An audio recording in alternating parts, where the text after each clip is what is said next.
Yo. What up, then? Buenas noches. And we are live. It's the Unfamous Podcast. Your boy Sean, Mr. NJ Brick City. First 48. Just Kia. Danny Hardaway. Unreal Fiction. Damn, that shit was loud. Yeah, that little bleep is loud. Yeah, it was. I didn't even, yo. Oh, Yeah, it shit. does. God so- damn.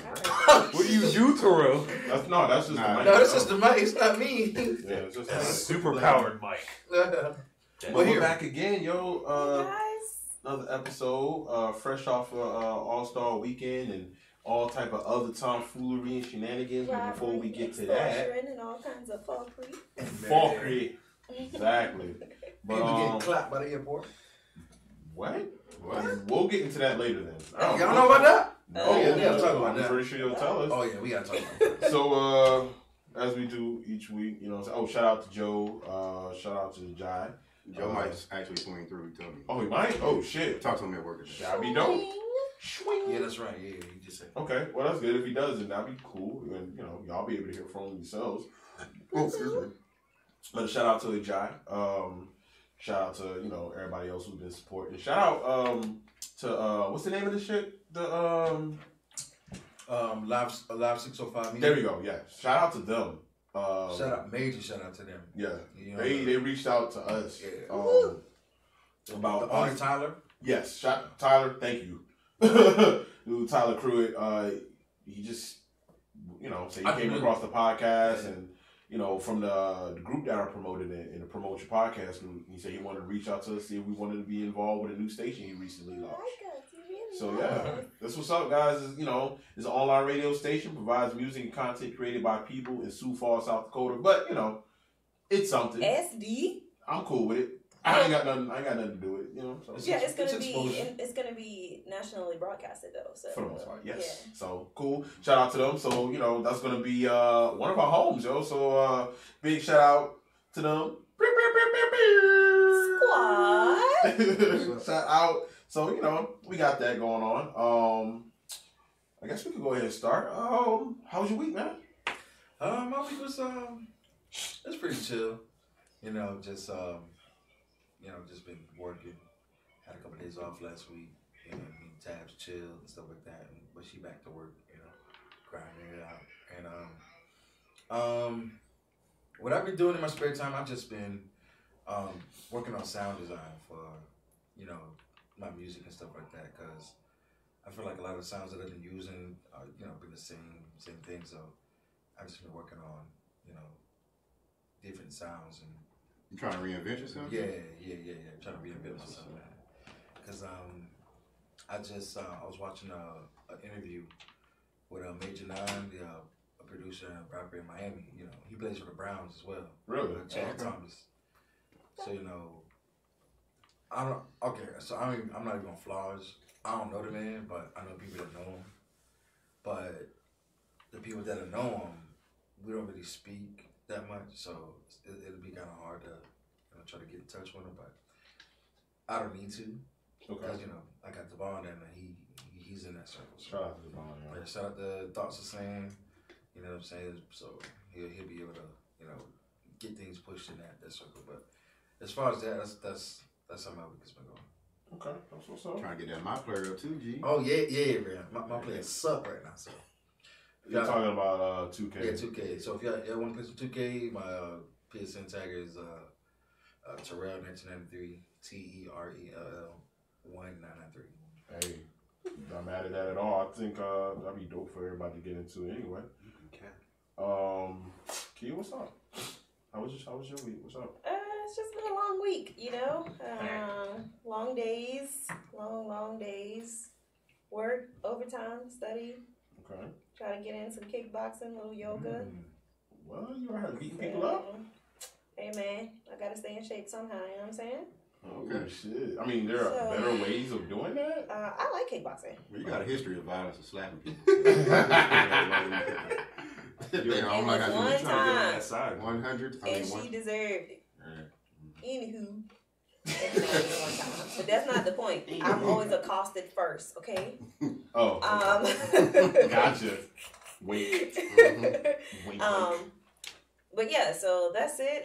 This weekend I'm going to go to the Alvin Ailey dance concert in Atlanta. It's their 60th anniversary. For those who don't know that are listening, Alvin Ailey was one of the first, if not the first, Black-owned ballet dance company in the U.S. So all of your great African-American ballet dancers that have come through, they have probably come through Alvin Ailey. He's the reason that Misty Copeland could be who she is today. So shout out to him. Really love his choreography. Super excited about it. And it's extra special because the first time I ever saw him was at the Fox Theater in Atlanta. Or his company. So I'm excited about that. It's gonna be fun. And I'll be doing that with the franchise player, so that's cool. Oh, I thought you were gonna say the franchise boy. Yep, in my boy. Yep. No, I think they like. No, I think he's going out there to do the pool palace. Franchise player. Oh shit. So that's cool. And drove for All Star. That's pretty much what it is. I mean, you ain't had no because you did tell me one little interesting story before we got on about the All-Star thing. Just about the dudes, whatever. And he was wondering if you had that fire. Oh, like that fire. Yeah, no, I had some pretty cool people. One of my riders was sports agent for some NBA players, so that was cool. We had some good conversation, and then had a group of guys from Virginia. Like 4 big black dudes, drunk as fuck when they got in the car or whatever. And he was like, "Hey, can I ask you a question?" I'm like, "Yeah, what's up?" He was like, "Are you comfortable with all of us in here?" I was like, "I mean, yeah." And he goes, "You got that Bammer, don't you? Where is it? Is it in the car? It's on your left side, ain't it? That's where I would put mine." And so I was like, legally Uber doesn't allow us to have, firearms while we're driving. He was like, "Oh, okay, but where you put it at?"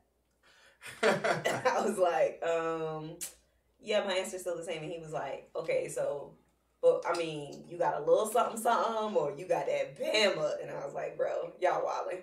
Like, I mean, if you did have it on you, like, I'm not gonna tell you after you had, you know what I'm saying? But it was cool though. It was you cool. might be trying to set me up. And then exactly. no, I know they were from Virginia. My brother, he grew up in Virginia or whatever, so we related on that note. They were super cool. And then I had Lord. Then I had a girl, shout out to her, I'm not going to say her name because some people might know her in Rock Hill, but it was her first time dancing at Candy's Cabaret. So I hope she made some good money. Her name was Cinnamon out there. Oh, I'm going to definitely find her now. She was a little worried, because she a little skinny, so she didn't know how she was going to figure out, but... This man, all the...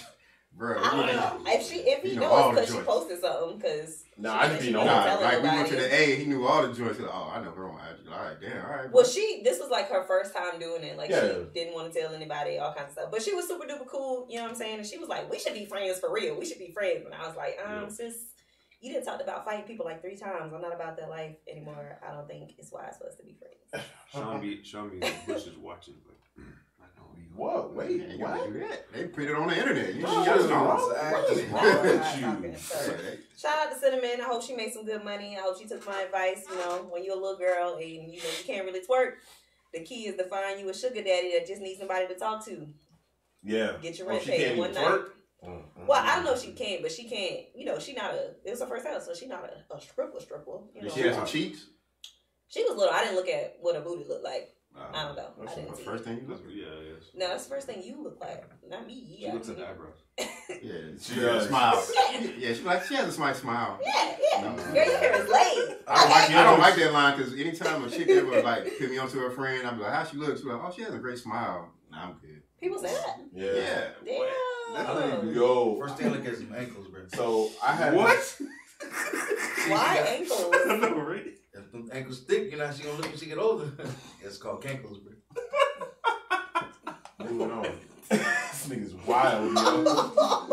This nigga is wild. Fucking reverse goddamn Ray Charles. Fuck the damn wrist. You gonna look at the ankles. You're like, oh shit. I've never seen a skinny person with cankles though. You right. Exactly. That nigga just said some deep shit. Yeah, that shit was deep, bro. Message. Cankles. Receive. Anywho. Message, brick. Okay. She got them kangaroo bird on you. No, I don't. What do you call? I saw dog. a really cool joke on Facebook. Y'all know I love these kinds of jokes, so this is my knee slapper. Oh god. Oh, shit. What do you call an acid with an attitude? Reflux? Clever, but no. What? An amino acid. Knee slapper. Oh shit! One thing I try to slap is yeets. I need to get a crickets thing. Yeah, I was like, I don't care. That's funny. I don't care what y'all say. Is this your delivery? It's like amino acid. Like that's what makes it like this delivery.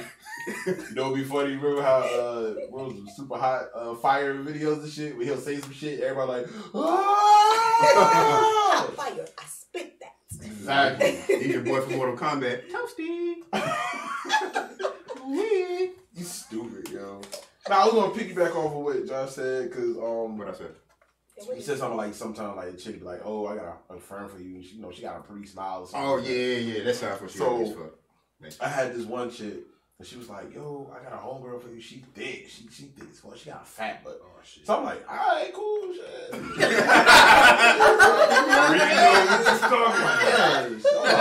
And this is what I was like 24, 25. So I'm like, young, dumb, and full of cum. Pretty much. I was ready to explode. So. Exploded. Yeah, man. No, whoa. Wow, bro. But, so, you know what I'm saying? I see the chick. Ooh. This is why I know it was fucked up. She pull up. And I'm like, all right. I happened to look. I had the townhouse apartment, so I happened to look out the window. Was it like that scene in Friday, bro? Pretty much. Oh, damn. Like, bro, the car lifted up. I said, whoa. When she got out, the car lifted up. I was like, whoa. Came up. I was like, what the fuck? She literally got a fat butt, bro. And look, I am not, like. Fat shaming, body shaming, anything like that. That's cool. That's what it is. Not your cup of tea. She was a nice girl, right? Yeah, she was cool. But I'm like, I feel like I was bamboozled. I was catfish energy. I was led astray. Well, not technically catfish because you didn't see a picture of her. No, I never saw a picture because this is what we still have flip. I still have my Motorola Crazer. Did she look like Janet Jackson? No, so she was just light skinned. I think everybody called her Peaches. So it was like, all right, what's up? Because this is why she got me. Because I spoke to her on the phone. I'm like, damn, she sounds sexy. Yo, bitch. They always sound sexy on the phone. I was like, damn, she sounds sexy. As soon as you see them in person. I was like, ooh, fuck. So then my question is, you probably were talking good too. Hey, when you get here, I can handle that. She like, okay, you gonna pick me up? Okay. Damn, Oz. What is wrong with you? This is what you said it. I'm glad you ain't drink nothing when you did that. Yeah, bro. Hey, no. So then my next question is, so once y'all in the crib chilling, how did you finagle yourself out of that? Or did you finagle yourself into that? Oh, no. Yeah, in there. You in there like swimwear. So, me and my stories, it's never a story where I'm winning. I usually tell stories when I'm losing. So, I ain't gonna lie. I come downstairs, open up the door. I'm like, fuck! Bullshit. Because I'm like, it'd be different. Like, she wasn't even pretty. So I was like, oh, she ain't even pretty. Oh. Look, I'm not shallow. But 24-year-old Sean was shallow. Let me tell you something. Having a physical attraction does not make you shallow. Yes, a person's personality can grow on you or turn you off and all of that. But we are all, unless you blind, we all see. That's the first thing we attracted to. So I like how you said that. Thank you. Now I feel better about myself. Yeah, I was super shallow. So she come in, I'm speaking and shit. And at this time, I had a roommate. Because this is when I had my townhouse apartment, and I had somebody staying there just for a little bit. Dude name was Bobby. That's a whole nother story. That nigga was wild. Dude from Baltimore. That nigga was wild. He used to talk to chicks wild, crazy. He had went to prison at one point in time, but he was cool as shit. So it worked out. Yeah, he was cool. He ain't never did no fuck shit to me, so I was cool. But so she's chilling upstairs. We watching TV because I ain't have a couch at the time. So we chilling, and then this nigga come up. He always had a bad habit of just opening up doors and shit. Your door? Sometimes. Like your room door? Yeah, because he would just kind of bust in sometimes like, "What's up, nigga?" Oh, it's a no, dog. Yeah. So, you know, he knew when to do it and knew not when to do it. Let's put it that way. It was quiet. Was it quiet? Well, it was kind of quiet. We was watching TV, so he figured I was just watching TV. So usually he'll kind of knock a little bit like, that bullshit knock. Like, "What's up, nigga?" So he opened up. He's like, "Oh, shit, yo, you got a joint in here?" I was like, "Yeah, man." So I was like, "Yo, let me holler at you real quick." So I hollered, and he's like, "You better go tap that ass." I'm like, "Nah, bro. I'm actually trying to get the fuck out of this situation, dog." This is his words exactly. "You want me to go in there?" He's like, "Tag team, my man. What's up?" He was like, "Ah, fuck." I was like, "Okay." I'm like, "Bro, you ain't gotta do that." Because I'm like, that sounded creepy. Look, that's not good. That's not good at all. Eyes. What's happening here? Look at that. He rap. Like, I'm sorry, I was so confused. I'm like, still wearing headphones, so. I don't know, just wear the headphones. But, so, what ended up happening, he leaves, and then, you know, she gave me the sloppy topping. So I was like, that's cool. Yeah. So I was like, that's all I would get, though. I didn't even want it, though, but I didn't want to be a dickhead about it. So I was like, all right. I was like, so did you didn't hit it with the, "Oh, you suck it so good. Oh my God." Did you You were quiet? You were quiet the whole time? Nah, I was like, Blank stare. That's awkward as hell. She's No. like this right here. Yeah. You just like, Nigga got the remote out and shit. He playing the game like nigga playing 2K. Like you she hear one swerving of you these up. right here? Shh. that's exactly what I did, actually. I actually did. I actually went ahead and said, "Hey." So, to make a long story short, I hit my homegirl up. Was like, "Yo, why the fuck you tell me that chick had a fat ass?" Told him she is thick. I was like, "No, the fuck she's not, yo. Like, that motherfucker just big, yo." I'm like, "Yo, that bro." I felt so violated and man. I'm just like, "But you know, you like girls got big asses. I like girls with fat butts with like no stomach." Bro, if your stomach is way bigger than your butt, it's like, okay, that's not even good. Yeah, I was like, bro. See, me, I look at it totally different. Yeah. I look at it as I've had a few roommates in my lifetime. One of my rules is, how do I say this? I can't bring no ugly chicks when I got a roommate. Because the roommates I'd have had, they will clown the fuck out of me. Like, nigga, what the fuck is that? Trust me. So it's like, it's one of those things where I'm like, appreciate it. It's one of those situations where I'm like, bro, I ain't know how she looked before she got here. Like, I'm sure you explained it, bro. I don't know if he explained that to him, but he didn't care because that nigga was fucking oh innocent, yeah, see, so he didn't care. the cats I've stayed with, they would have clowned me if I'd have came. That nigga, when I say he fucks anything, Oh damn, bro. You be fucking, you on crackheads going wild? What? I wouldn't put it past. Oh, he out here like ass watcher, G. Won't he? Not won't he? Yeah, but go ahead. Tell us about your week. Josh, I'm sorry, man. Oh, well, that was a quick little story. My bad. My week was cool. You know, same shit, working, chilling. Mainly, my week was around the All-Star weekend. You know, I was chilling with Sean and shit, and Jai and Vince. Shout out to Vince. How do I say this? Shit was whack. Shit was whack. Now, I'm not gonna say it was whack, but if you wasn't prepared to spend no money, you might as well stage your ass in. When I was at work, right, I was basically at the front where, you know, we check people's documents before they get to the checkpoint, before they fly. And I seen a guy, I thought he was a football player, and he was like, and I was talking to him, he was like, "Nah, I'm a DJ, this, that, and third." He was like, "I was DJing all weekend." He was like, "I was at Onyx." I was like, "Oh, that's what's up." I said, "How was Onyx?" Somebody had a birthday party there, right? I don't know what happened, but that nigga told me they were charging $300 at the dope. I said, "What?" Yeah, Saturday night they had, oh gosh, it's a rapper. And he had like his birthday bash there. Oh, I know who it is. It was on the radio all weekend. $300. And then he told me they had a shootout out there. Somebody got killed in the parking lot. Get the fuck out of here. Yeah, I know. Who was talking about? Damn, who was it? They was charging the girl. Well, I know at Candy's Cabaret, they was charging the girls $220 just to dance. Hell yeah. And that don't even include you tipping out the house mama and whoever else. But you look at it like a regular customer who going to Onyx, right? $300 get in the door. You know it's at minimum $100 to park. You just spent $400 before you even brought a drink. But that's why I said, I was telling Sean, I was like, I've never planned on partaking in the festivities because it's just overpriced for doing what I would always do in Charlotte. Like, if I'm going to do All-Star, I'm going to be making the kind of money where I'm paying for first class everything. Like, otherwise, I'm just not going to do it. Because we tried to go to Press Box. I think Press Box was charging like $40, $50 to get in the door. Yeah. So the line was out the door, the line wasn't moving, whatever.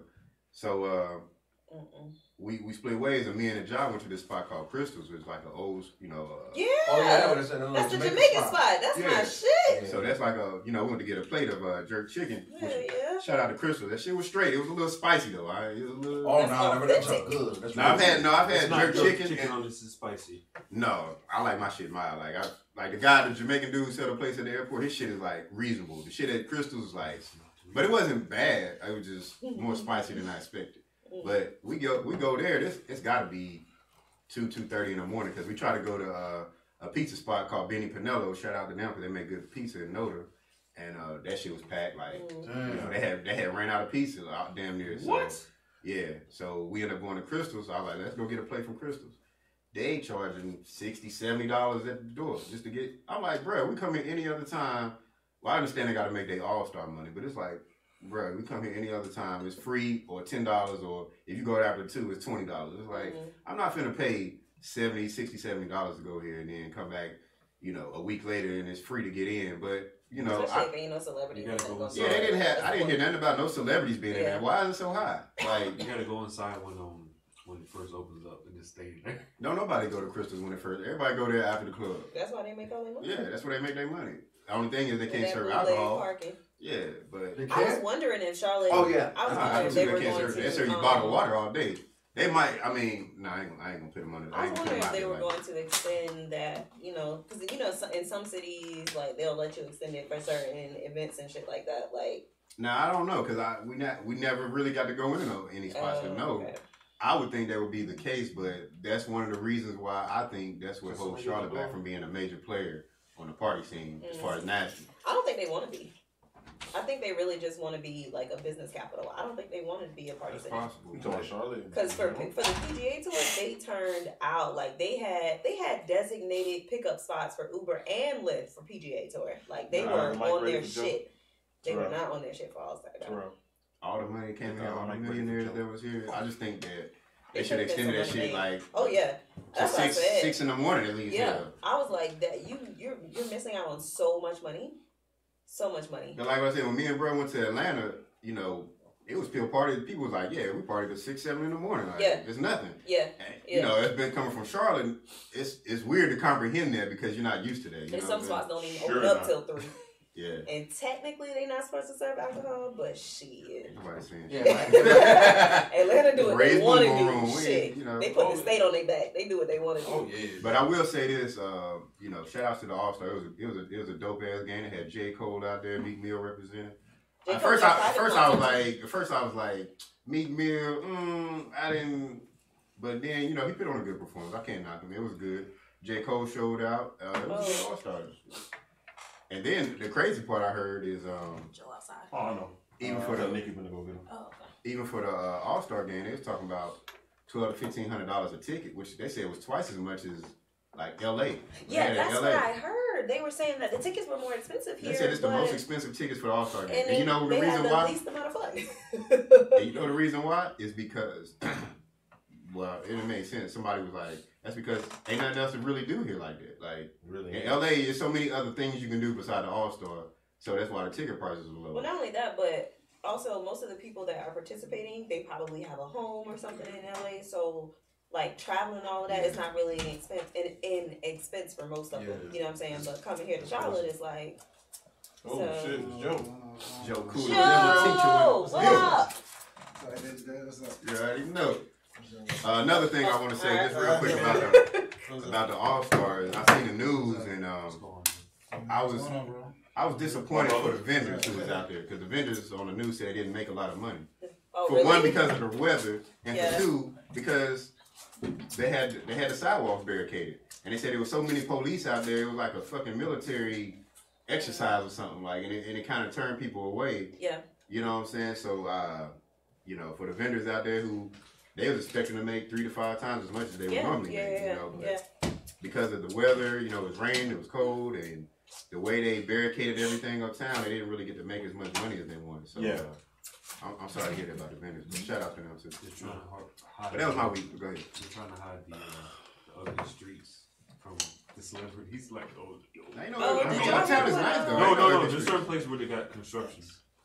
Did y'all see what Boosie said to the police officer? Nah, how you see that? I don't give a fuck with that man. I saw it, but I'm looking like, man, shut your ass up, Boosie. What did you That say? shit was He mad funny. because I guess he want to just do what the fuck he want. You know what I'm saying? It's one of those situations like you feel like he a rapper, so he can kind of just do whatever. It's like, nigga, there's rules here. Like, sit your goofy ass down, dog. Like, I've been saying a lot of it was funny, but it's one of those situations like, bro, just shut the fuck up. Cause Boosie, like, look, Well, hold on. What was said? Cause I don't know. That's what I'm saying. He was basically saying like, oh, they was harassing me and this and that, blah blah blah. I'm like, bro, ain't nobody like. Nobody give a fuck about you, dog. Like, you know, look, every other rapper come here and get their money and go about their business. Yeah. He talking about CMPD bothering him and shit like that. And I'm like, bro, nigga. Well, see, one thing about these rappers who come to Charlotte, they gotta understand that Charlotte don't have a rap scene. These cops don't have no rappers to deal with like New York or Atlanta, where maybe LA or Miami. There ain't really no entertainers coming out of Charlotte. So when they look at you, they see a rich nigga, but they like, I don't give a fuck about your status. You gonna follow the rules that we already established here. Exactly. They don't care about your celebrity status. We don't have that entertainment scene like a lot of other cities got as far as rappers, movie stars, or whatever. You know what I'm saying? So I think the police treat you like any other motherfucker off the street. Like, they don't give a fuck, you know? Really don't. So, I mean, no offense, but kindly shut the fuck up, Boosie. Like, I have a different opinion because I've heard, like, especially during CIAA last year, I've overheard police officers and they don't like when we have urban things in the city. Like, they're tired of CIAA. They didn't want All-Star Weekend here and they didn't have that same energy for the PGA Tour. And I know that for a fact. So I wouldn't be surprised if they were doing extra shit because he was a rapper. Yeah, and then, you know, not only that, but you got to look at, they already have a bad taste for rappers because look at CIAA when the club label got shot up, when Jeezy and them was in there, when Young Dolph car got shot up. That shit was a big media story. So I heard about it. But I don't think so they don't already have a mindset about rappers that when y'all come to our city, y'all bring trouble. You know what I'm saying? I mean, just to ask a question. I mean, does anything ever happen at the PGA Tour stuff? Like, motherfuckers get shot up and robbed and fighting and all that? I mean, I haven't heard of any major things happening with All-Star either. No, nothing happened, but I think they just had so many police. Ain't shit gonna happen at All-Star. I think with that one, they're just more on edge because of what, I guess, who's bringing, whatever crowd's bringing. Yeah. But CIAA, I definitely understand it because I'm like, somebody always getting fucked up for CIAA, so I get that part.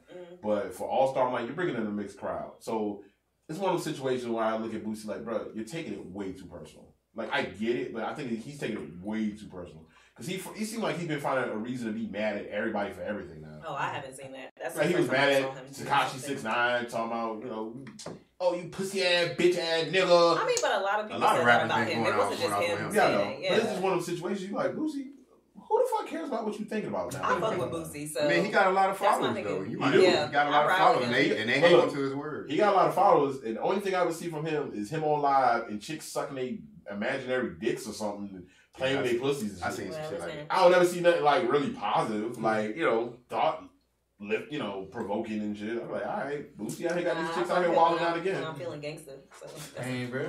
You got some animosity against Boosie, though. I mean, Boosie, sometimes, like, I've seen some of his interviews as far as, like, I don't know if he had anything on, you know, Instagram, but I've seen some of the interview, like, with Vlad TV. It's been pretty insightful. Like, he talked about a lot of good shit on there, you know. He does a lot of good things for his community and for the people that he knows. Yeah, so. Look, I'm not saying nothing against him. It's just for this situation right here. Like, that's why, once again, these rappers think they're going to get preferential treatment when they come here. And these cops don't give a fuck about y'all. Like, I'm telling y'all. That's all I'm saying. Future rappers. Like, don't come to Charlotte thinking you're going to get some VIP treatment. No other rappers are complaining. So I'm like... Yeah, but just because they're not complaining doesn't mean that it didn't happen with them as well. It probably didn't, but then we don't know exactly what happened. We don't. And we don't know if it's something simple and he's blowing out of proportion or if it's something like that. So, you know, I'm a firm believer in whatever. I don't really care. Like, you're famous. You got famous people. You make more money than me. I can't sympathize with you or empathize. Like, I'm sorry. Like, when it comes to police officers, I can't. Sometimes because they don't care about how much money you make. Yeah, I agree with that. But again, we don't know. They could have easily told him, "Hey, put out that weed," and he could have been like, "Oh, fuck that. I don't want to put out my weed." It could have been something more serious. Exactly. Like you said, we don't know. We don't know. But that's what I'm saying. It's one of those situations where me personally, if I'm him, and I'm just being a little subjective about it, I'm not gonna take all my gripes and shit about it. If you got a problem, file a report, file a complaint, do what you got to do. But sitting there talking shit. Like, bro, that ain't really helping the situation. You talking shit for what?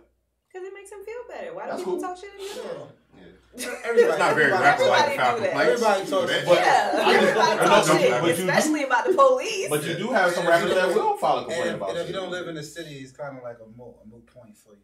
Yeah, but I mean, he'll be all right. I mean, I never, correct me if I'm wrong, CIAA at the actual events, do things happen there? No, it's always parties outside of, but it's always things outside of it. Things happen in bars all over the world, right? Every time. So, like Kia said, when I was uptown during the event, there is a palpable resistance to black events because I think we talking about real estate. Like it's Charlotte's, unbeknownst to some, this city's kind of still trying to not trying to be a black city.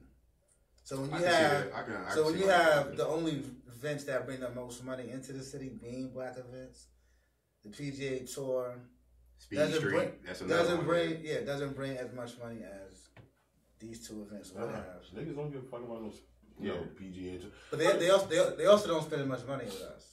That's just fact. Yeah. They don't spend as much money. It's not surprising. Like Nashville and even Little Macon, Georgia, like south of Atlanta, all of these places, if you go and apply for a business license and you say you want to open up a club, they shutting your ass down off top. You have to, a lot of people when they open up, especially in Macon, when they open up their clubs, and we actually talked to one of the only black spots in Nashville. We talked to the owner for that place, and he said in order to even get a license, he had to say that it was going to be a jazz club for people that were 30 and up in order for him to get a license to open up a place. Interesting. So I mean, it's they don't want us here. Yeah, I mean, I don't know. I guess I just look at it like, man, I already know what the situation is. It's like, okay. But again, like I said, we don't know what happened with Boosie. I mean, like, nothing against him, no hard feelings, but shut the fuck up, and make an album. Fuck up, make an album or something. God damn, like, shit. All right, we forgot about Oz. How was your week? Yeah, Oz, how was your week? I was forgotten. I was waiting. There you go. Patiently waiting. I like it. Rose-colored glasses. But how was my week? My week was very, very eventful. Shout out to my aunt Blanche. She passed in Jamaica. I'm sorry to hear that. Sorry to hear that, bro. Yeah, I mean we were close, but I mean like not crazy, but I know her. So you gotta go back, fly back. I'm wondering. That's why I'm trying. I remember you had to go back. Yeah, but one another time. It depends. It just depends. Yeah. I might not. I don't know. Let's see. But other than that, I just installed my exhaust in my car today. Okay. Nigga loud pulled up, sounding like fucking Fast and Furious. Are you the oldest house? Yeah, I'm the oldest. Oh, okay. Yeah. Oh, that shit's loud as fuck. I was like, what is he doing? It's taking smoke by the max. No. Yeah. Nah. Anyway. It's not these street racers, guys. I hate y'all. But yeah, that's pretty much it. Like, shit, I've been off this whole week, so I just been trying to do stuff. Oh, lucky you, motherfucker. Little vacay after a big payday cut up. Hell yeah. Shit. So that's pretty much it. I got to vacate next week. I know. Got to vacate next month. Miami. Get some of that. Miami. Get some of that in and out. Oh, he's too far. Air jumps. Since you came in late. Yeah. How was your week, man? You know what I'm saying? Cool. It was good. A lot going on, family stuff.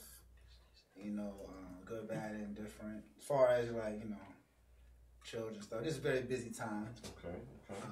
So it was good. I went to work once or twice this week.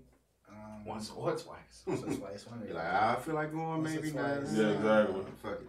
Basically acclimating the baby to this new environment called Earth, for him. So that's kind of fun and challenging. I will say this: with you wasn't here last week, but at work for our listeners, we had a very interesting conversation about vaccines and medication as far as children go. At work, that was a dope conversation. That'll go into a whole nother thing. Yeah, that's a very big challenge and a very big deal in this society. But leave it for another time. But yeah, it's good. Great week, busy week. Just keeping things moving, keeping things positive, and counting all our blessings. So that's pretty much it. That's what's up. Yeah, that's what's up. My week was good, man. I didn't really do much. Shout out to my brother. Vince came into town. Hollered at him. It's been a while since I've seen him. Yeah, shout out to Vince. Went out for that Friday, me and T. We went out just uptown for a little bit, see some shit. It was alright. It wasn't the worst situation. It wasn't the best. We just was out and about, just see what was going on. Was it busy? It wasn't really busy per se. I mean, it was a nice little crowd, but I've seen bigger crowds. But we were looking at certain spots. We was like, really? Is there a VIP line for Lucky's? Like the arcade bar? Like, what the fuck? Like, oh, shit. All right, man. Y'all bugging. Like, they got a Pac-Man line and a Mario Kart line? Exactly. Damn. All right, man. Whatever. Got some liquor that same night, which was some good shit. Got some rum. It's called Star Rum. African rum. That shit good as a bitch. I fuck with that. She went ahead and got that salted caramel Crown Royal. That shit. Oh, well, hold on. Yeah. When the fuck did that come out? It's exclusive. Gotta do the Birdman rub on that. Exclusive. Yeah, Playboy. Yeah, Playboy. So, kicked it for a little bit, all that other good shit. That Saturday, like I said, Vince came through, and then we all went out. We ain't really go nowhere special. I mean, we try to get into what we can. Because, that was the same day. Shout out to Mark. That was Mark's birthday. Shout out to Streets. We tried to get into a couple places, but, they were just taxing. We knew they were going to tax, but they were taxing. They were taxing. We were just like... And the lines was crazy. Yeah. Crazy as fit up. So, yeah. What else did we do? We ended up in, NC Tavern. Yeah, I forgot about NC. Yeah, so it was cool. Where is it? That's off of University.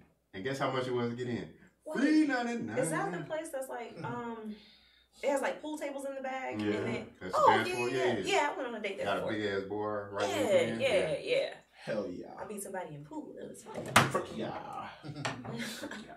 But yeah, that was dope. What else did we do? Yeah, I like NC Tavern. Let's see.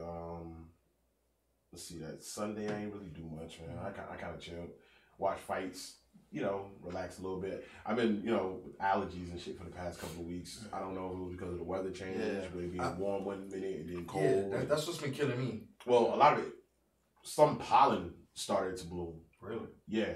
So I have really, really bad allergies. So I'll just be sneezing. I feel congested at times, or my nose just feel like it's running. That's why I'm kind of sniffling a little bit now. So if y'all hear that, I'm sorry. I'm trying not to do it in the mic. But that Sunday I just tried to chill, take some medicine, just relax. Other than that, man. Tomorrow takes some vitamin C. Yeah, I do got some of that. That's the season to be taking vitamin C every day. Yeah, it is. So I got some emergency that I'm gonna go ahead and just drink on. Plus it's pretty good anyway, so I don't mind it. But other than that, man, it's been pretty, just regular week, man. Other than all the weird, wild shit that's been going on throughout the week, it's been regular. But I did want to start off with your boy, what's his name, Jesse. No, we gotta start with that, bro. Smollett, liar, Smollett. Yo, people who don't know the story, I think we did talk about it a little bit at one time. I called bullshit on it. He did, because we did talk a little bit. We didn't speak too much on it. We were just kind of like, we don't know. Just wait and see what happens. Cause, I think we did it the very end of a show. Okay, yeah. Because you know me, I'm a let's wait and see. Mm-hmm. I don't like to jump on things. I don't like to have a knee-jerk reaction. I want to see what happens. Mm-hmm. So, I left all the... Shout out to my boy, Willie Jones. You know what I'm saying? That's my guy back in North New Jersey. Well, Irvington. We grew up together. And he's a cop up there, cool-ass dude. people tried to crucify him on Facebook because he was like, yo, I don't buy this story. So, like, chicks was going in on him. Everybody was like, oh, you ain't shit. Everyone in Miami, bro. New York, Cali. Exactly. So you in Chicago, bro. Come on. Exactly. Come on, bro. Fast forward. So then, it comes out at one point in time like, oh, it might not even been white guys. Like, oh, okay. All right, that's one thing. Right. Fast forward a couple more days. The beginning and the end. Not only is it not white guys, but he paid them. He paid black guys, and they're Nigerians, so they black as fuck. Like, yeah, they super black and they buff, so they big buff black guys. So I was like, wow, this is wild. Fast forward a little bit more. Come to find out, they got video of the two buff black guys getting said rope, bleach, masks from whatever, so they got surveillance of it. Yep. Let's fast forward a little more. Well, actually, let's go back. Rewind. He's on Good Morning America talking about, why would I lie? And this and that. I'm courageous and whatever. And then I think, that same night or the night before, he's on stage and he was like, they try to do, but I fought the niggas back. I'm the gay Tupac. Yeah. I was like, wait, what? What? That's when the DJ should have stopped it. Sure. That nigga was out here, bitches as I'm riding. Like, what? Bitches as I'm riding? Like, now, who was your dude? Remember I said that video? Somebody did a video on that I saw. Oh, that dude that be doing right. I said it on the group chat. Instead of hit him up, he was like, you hit him in the butt? Yeah. Like, come on, bro. Now, before I go any further, I'm not making any jokes because he's gay. I'm making jokes because he said he's a gay Tupac. Yeah. So we've already established that he's gay, which is not a problem. But cut it out. Yeah. There's no such thing as being a gay Tupac. Stop trying to be a martyr or whatever the fuck it is. Cut it out. Then it comes out, hey, I orchestrated the whole thing. To get money. No, not to get money, but it's like, I wasn't feeling like my part on the show was big enough. That's why he did this. Because the show Empire, I guess he felt like his role wasn't big enough. So he figured, let me cause some type of controversy. And then, everybody be on my side now. And boy, did it blow in his face. To interject, according to the article that I read, because he still claims his innocence, so do his two lawyers, which I feel like at this point they really have to. Cause it's all good. They don't have a choice. So he's still not admitting to it. Let's be clear. And also, according to the police, according to the superintendent of the Chicago police, he said that he was upset because his salary wasn't big enough. Yeah. So he thought that he could create some controversy. He allegedly wrote a check for $3,500 in the beginning payment, and then allegedly proceeded to pay them more money. He also called them before and after the attack. They have phone records of it. Because he didn't want to give out his phone records at first when they asked for it, right? He did not. No, I don't think he did. So all of that has come out, and it has been put before the grand jury. Obviously, he doesn't. Yeah, that was my question. I was like, I was thinking this. I wouldn't use my phone. Check. Bro, you could have went. What's it? Go get your grandma's jitterbug. Who pays my check? So what we're saying? I don't even know how to write a check no more. So I truly don't. So what we're saying about this motherfucker is that he don't deserve to be an actor because his acting fucked up. Like what? You know what? He didn't fool nobody. He's a good actor, but a bad. I feel like when the original story came out, like I didn't really question like, why would you be a Subway at 2? I don't know. Shit. Who the fuck knows? No, first off, what Subway is open at 2? Oh, I don't know. I don't know. Not many. I don't know. My whole question was, who the fuck just be out over 2 a.m. with bleach and a rope and look for a black guy to attack all of a sudden? Wait, in Chicago. In Chicago. Of all places. Like, you don't know your ass and get clapped. You know how Chicago niggas are. So wait. Now, Bang, bang. some people been saying, if, let's say, the allegations were true and he really was a victim of a hate crime, though, if it was some white guys or whatever, they would have been charged with some serious felony convictions. Yes. Yeah. Now, the fact that he lied for whatever reason, should he get some kind of punishment similar to that because that's a felony charge. Yeah, no, I'm talking about, but I don't know if the prison sentence length is the same as if it's not because it's not the same. Like a hate crime, if we're gonna say that filing a false police report, because that's really all they can charge him with, is going to be equivalent to a hate crime. Yeah. Well, but they're not talking about the actual crime. They're talking about the actual division and controversy that it caused in people's minds before we even knew the truth. No, you can't do that. Yeah, I mean... No, I'm saying some people have said they do that openly on the news. The cause division. They're saying the cause division. Yeah, you can't charge nobody based off of that, though. Like, just because, basically, it's a bunch of motherfuckers, when I feel like that, they're mad because they look stupid right now.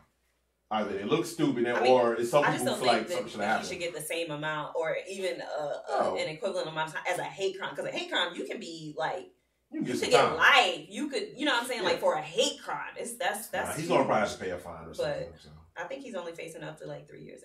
But 1 to 3 years. I probably get. I don't know his prison rate. He probably would get probation. But a shout out to that police chief, because he did say something that was interesting that I agree with. He was like, all the shit going on in Chicago, and y'all got us talking about this shit, basically. But you know what, though? I was talking about this shit. Out of all this shit that's going on in Chicago. Real niggas have permeated the Chicago PD, okay? They don't give a fuck. We got 800 murders a year. We talking about this shit. They underpaid. We ain't got fucking time. Out of all this shit in Chicago, this is the one thing they actually solved. Like, they was like, oh, we got on top of this. So hopefully they can use this type of energy for some of these other things that are actually like real crimes and murders. Like probably not though. Probably not, but it might give you a little bit of hope, just a little bit. I mean, if you got that's not being televised and all of that stuff. True. Yeah. Guys, if y'all want, if you want your stuff to be solved, they got the murder capital of the world, but they real close. They very close. Yeah. If you want your cases to be solved in Chicago, just link it to some famous TV show. Then they'll go ahead and try to solve it, because it seems like that's all you got to do. Yeah. Like, oh, somebody killed Pookie and them. He was a crew member on Law and Order SVU. Oh, okay. We got to solve this shit. Get Mariska Hargitay to come up there. Nah, fuck that. We get my man Ice-T. He gonna come out of nowhere. They pay for him to kidnap him. Ice-T gonna be like, it was him that did the murder. No, Ice-T gonna be like, you raped it. You raped it, you bastard. There wasn't even a girl involved. What are you talking about? You get your kicks off and touch the little girls. That's 12 years old. There's no women involved. What you talking about? That's why they kill little Pookie. They raped her. I heard, now I don't know how true this is, but I heard that he went to the Empire set as soon as he posted bail. That according to CNN, yeah. Now that's kind of weird. But awkward. Also, in another article that I read before the CNN, because I think that's the most recent one, but in another article that I read, they said that they have started writing out like his scenes and stuff. Like moving forward, he doesn't have as many parts or as many scenes. They're gonna have to kill him off. Yeah. Yeah, they can't keep him on, dog. Yeah, they gonna lose ratings. They can't do it, dog. They're gonna have to kill him off. They gotta let him go. He's just gonna be like, look, bro, Luke's just gonna shoot you in the head. We just fuck it. I stopped watching so long ago. Like I don't even think I got. Yo, I started watching after the 6th episode. I could never really get into it, but yeah, I feel like I'm curious to know how this is going to affect his sister's career as well. Oh God, what was the most recent movie she played in? What's her name? She was like East Bayou. She was in East Bayou. She was in Temptations, the Tyler Perry movie. She was, I think that was the most recent one she was in, but she was in East Bayou as a child. I remember that movie. Yeah, I'm just curious to know how it's going to affect her career. Like, it was a good movie before, I remember. Yeah, I love East Bayou. Oh. She's a girl. She's the light-skinned joint with curly hair. Oh, okay. No. So I mean, I don't know, man. It's just one of those situations where, again, you just gotta look at them like, all right, bro, you ain't have to do all that. I just feel like with all this evidence, I just want to know what kind of defense they build it. Like I'm trying to understand. If his lawyers can get him off for some shit like this, listen, they on there. What's my man name that got OJ off? Johnny Cochran. They on Johnny Cochran level, dog. I don't think they're gonna be able to do that because he had his dream team though. Yeah, he did. He did. But I mean, if it wasn't for OJ, we would have never been introduced to the Kardashians. But that's a whole nother story. Whole other story, dog. Whole nother story. I would say shout out to you, Jussie Smollett. Fuck you. That's all I'm saying. Fuck you. You lied. In general, like I just feel like this. Fuck you. Because people, you set things back for black people, bruh. You can't really set us back any further than we are when it comes to the police relations. Like I don't see that shit happening, but I do think he set things back for people who have real hate crimes committed against them. but absolutely. But he inadvertently did something that I don't think he expected or didn't foresee. He kind of, in a small way, emboldened our president because he went right after it and he opened the doorway because the guy said MAGA country and the president like, oh, you trying to attack MAGA, but we ain't had nothing to do with it. You trying to soil our name, and it kind of emboldened him. Fake news. That's basically that's gives some credit for fake news. You know what I'm saying? That is a situation where you need to learn how to quit while you're ahead. You said the lie, you're done. He kept going. Yeah, he kept going. If he would have never said nothing else, I don't think it would have been. I would have low-key been like, nah, I ain't trying to press charges. I'm good. Yeah. Because at first, I thought it might have been like, you know, maybe. Because you could have still got the same clout just off the story. You don't have to press charges. You know what I'm saying? Like. Yeah, you was doing way too much. I was like, for all of this, if that's all you wanted, you could have just started a relationship with some gay person in Hollywood, have a major breakup. You know what I'm saying? Like, there's so many other ways. He did that with Lee Daniels, but. I don't know nothing about it. But then apparently straight nose. Then apparently he the first step though he wrote a letter to himself, a ransom note to himself. Wrote it and sent it to himself. Yeah. That was his first move. But to me, drugs must have been involved, or he's just insane. No, there had to be drugs involved. You wrote a check, dog. Yeah. Did you see the letter he wrote? The ransom letter that had the big letters you cut out with this paper, the magazine. He spelled out his name.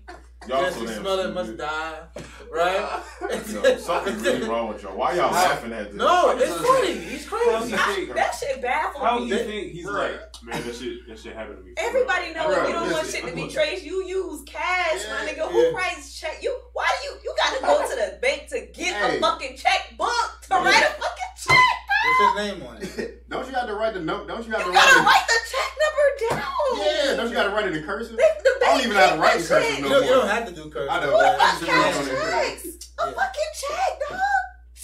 Shit disappointing, dog.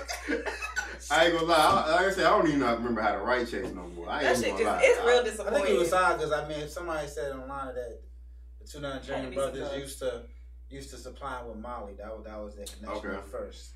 But it's a bad story. But I don't know. Like, people think this sets black people back. Yeah, well, it has nothing to do with that. Like everything white. Like, there's so many real stories going on where it's just a dumb person. Like, it was just a dumbass move. It's a hell of a story. Yeah.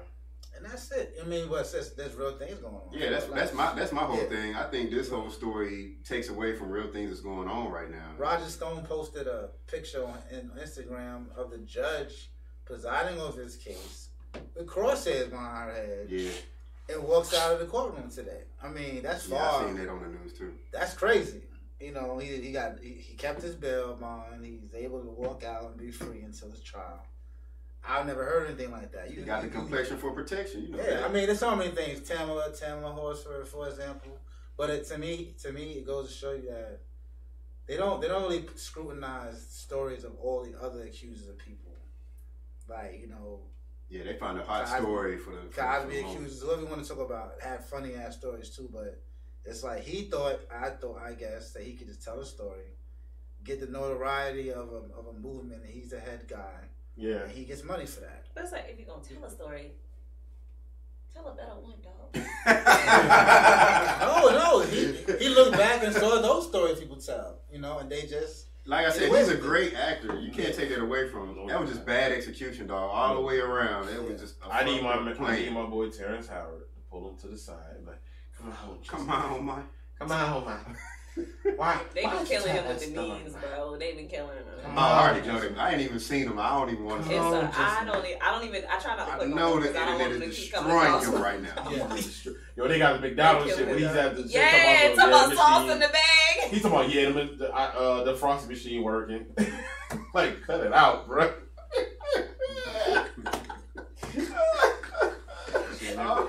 That shit out of control. Yo, like I said, man, I ain't got no sympathy for that man and that shit. Like, that's just being stupid. That's all that was. Yeah. I mean, this Black History Month, it's bad enough that some wild shit's been happening. Yeah. We had the Gucci shit. We got the fucking Burberry shit. Bro, I swear to God, I hadn't heard Burberry in like almost 2 decades, and I was like, they still exist. People still. I forgot about Burberry because they used to be on Air Force One. Now, I'm gonna be honest with you.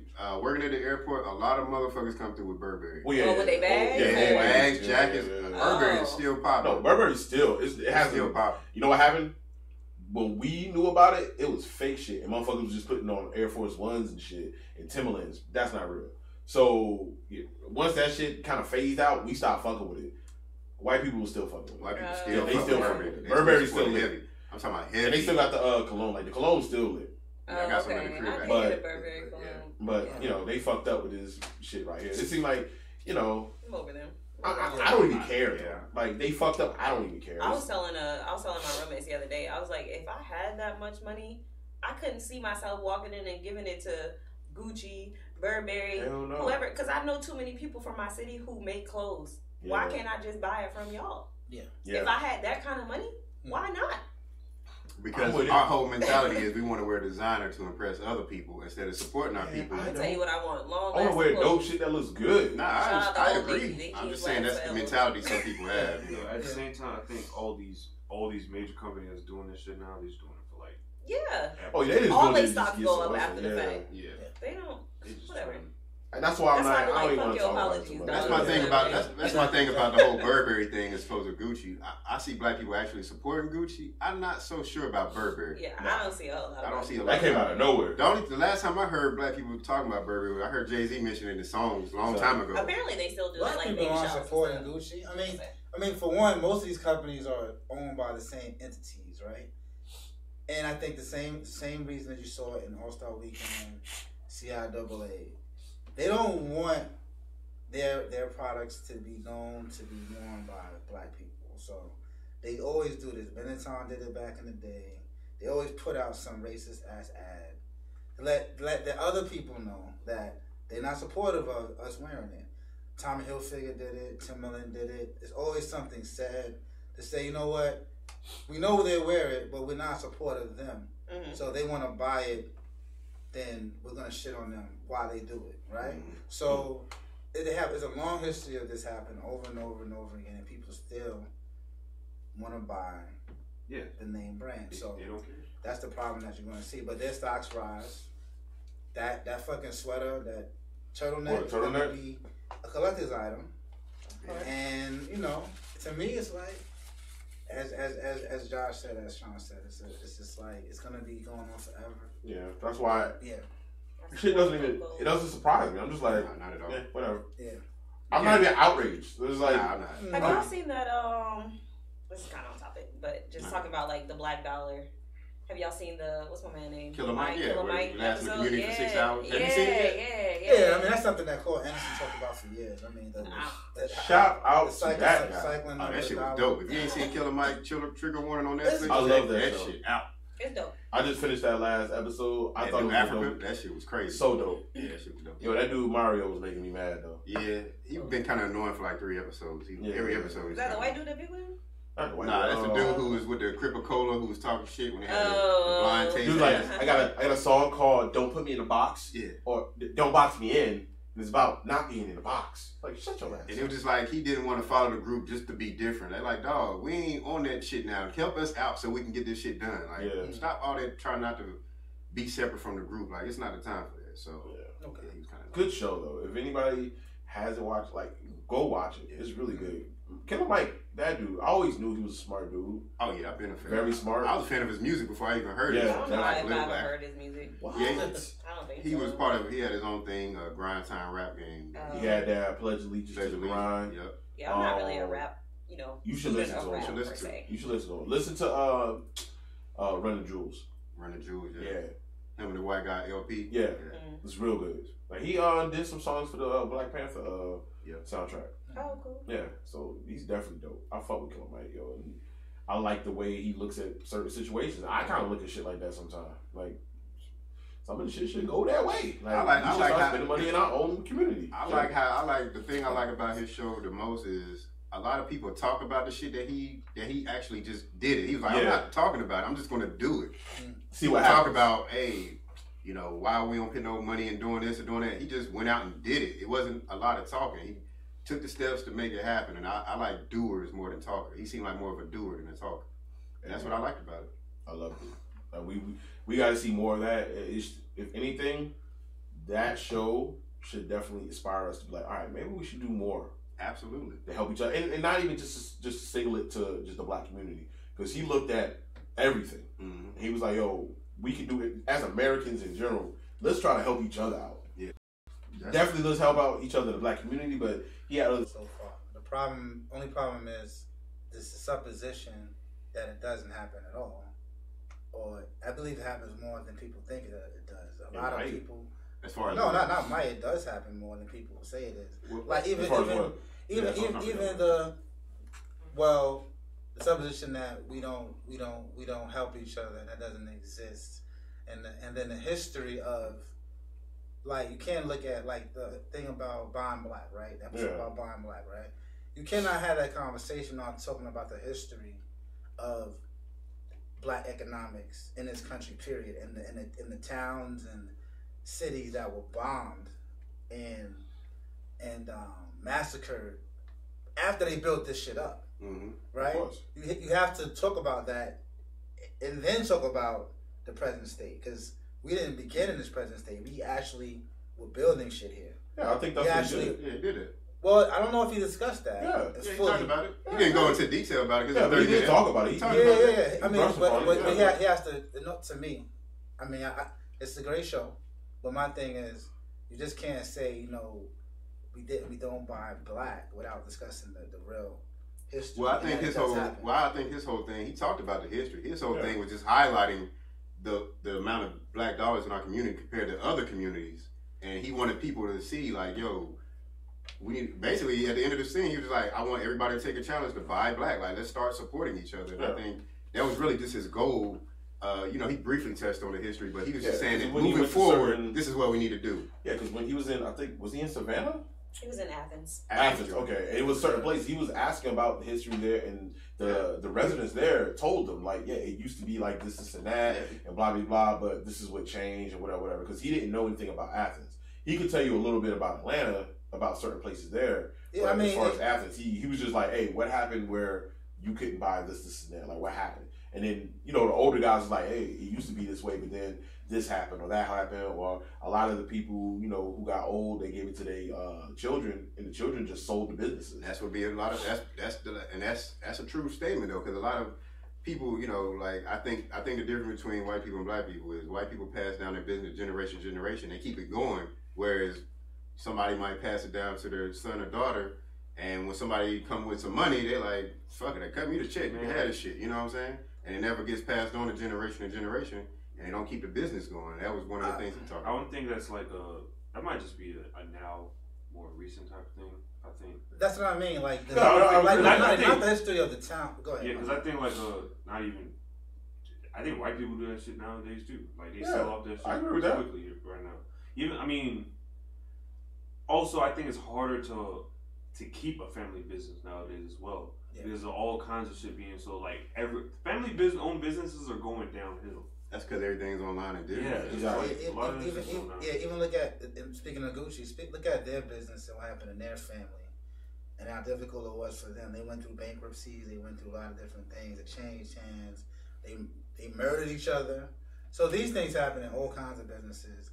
And my parents had a business in Harlem, but the upkeep of a business is very difficult. We passed down. We were taught to get jobs at the end of the day.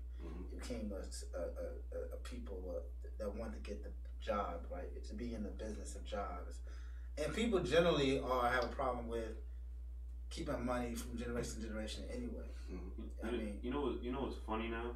Like, you don't even have to have a physical store anymore. You own a business online, you're good. Yeah. That's all you need. You can pass down that business, and that's it. Well, we'll see how that goes in the next generation. We'll see. We're starting this now, but now, yeah. I mean, it is like just community by community. I mean, I don't even know if we have true black communities anymore, really. Because to have a community, you have to control your schools, the bank, and your businesses. And if you don't have all three in play, but I think they're mostly religious based. Like, you have Muslim communities that are predominantly black. or things like that, but not just black. Like a it's- Chinatown. You can't. You have to have a like town. Yeah. You go to Chinatown anywhere USA. There has to be a Chinese bank.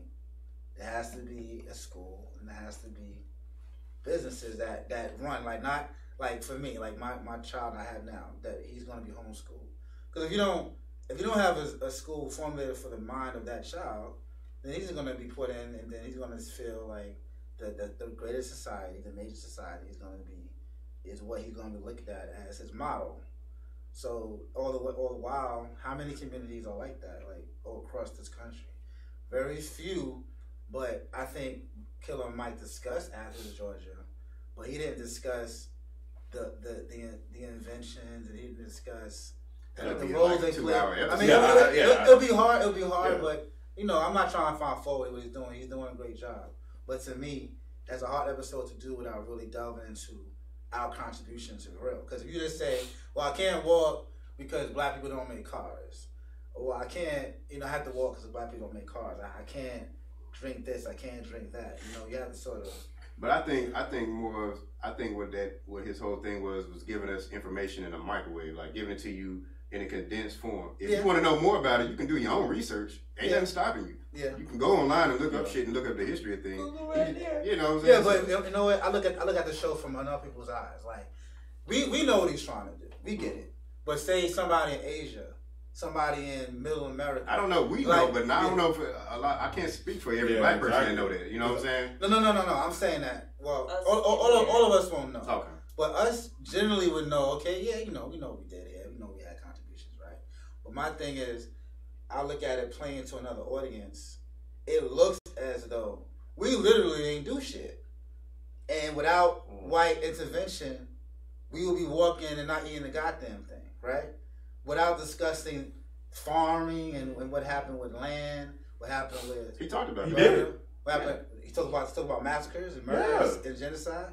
I saw the episode. I didn't. He talked about farming. He talked about I want to buy things from a black farmer. No. But what happened to the land in the first place? Well, that wasn't him talking about it. That was the people. Like he would let the people that he was talking to about certain situations. He was getting the information from other people. Like he didn't know, so he's going from the locals, and they're telling him what happened. Yeah, he asked the people about farming, about where they got the produce from, right? Specifically, but without discussing 100 years ago. Well, 200, it's hard. It's hard because to me it plays like without, which might be true at this level, without the hand of the white society, we would be totally useless without it, right? And is that true? I didn't get that from that episode. I didn't get that. Yeah. That's what I got. When I watched it, it was he was saying present day, we would be shit out of luck because we not supporting each other. But he was saying that's not how it's always been. Like the place that he went to get his food from finally, when he interviewed her, I think that were her children or something. What she made, first of all, she made that food. She looked like I eat the hell out of her food. Okay, now, going to a farm, she talked about it. Yeah, they were talking about the history, and they were talking about how at one point her that land supplied food to their entire community. You know what I'm saying? But people just stopped supporting that. So I didn't get that from that episode. I just thought that he was just saying now we put ourselves in a situation where we're not even in a place to depend on ourselves anymore. Well, then why is that? I mean, because if I'm on a farm, right, we had a long history of leaving the farm for the city, manufacturing jobs. Who could blame us at that point? Yeah, we've been on the farm for hundreds of years, right? So because it's like everything that happens to us, we take one step forward and then two steps back. Because at the end of the day, people are trying to go back to that now. They're trying to go back to the farms and supply their own foods, right? But what would you rather, work on a farm or have a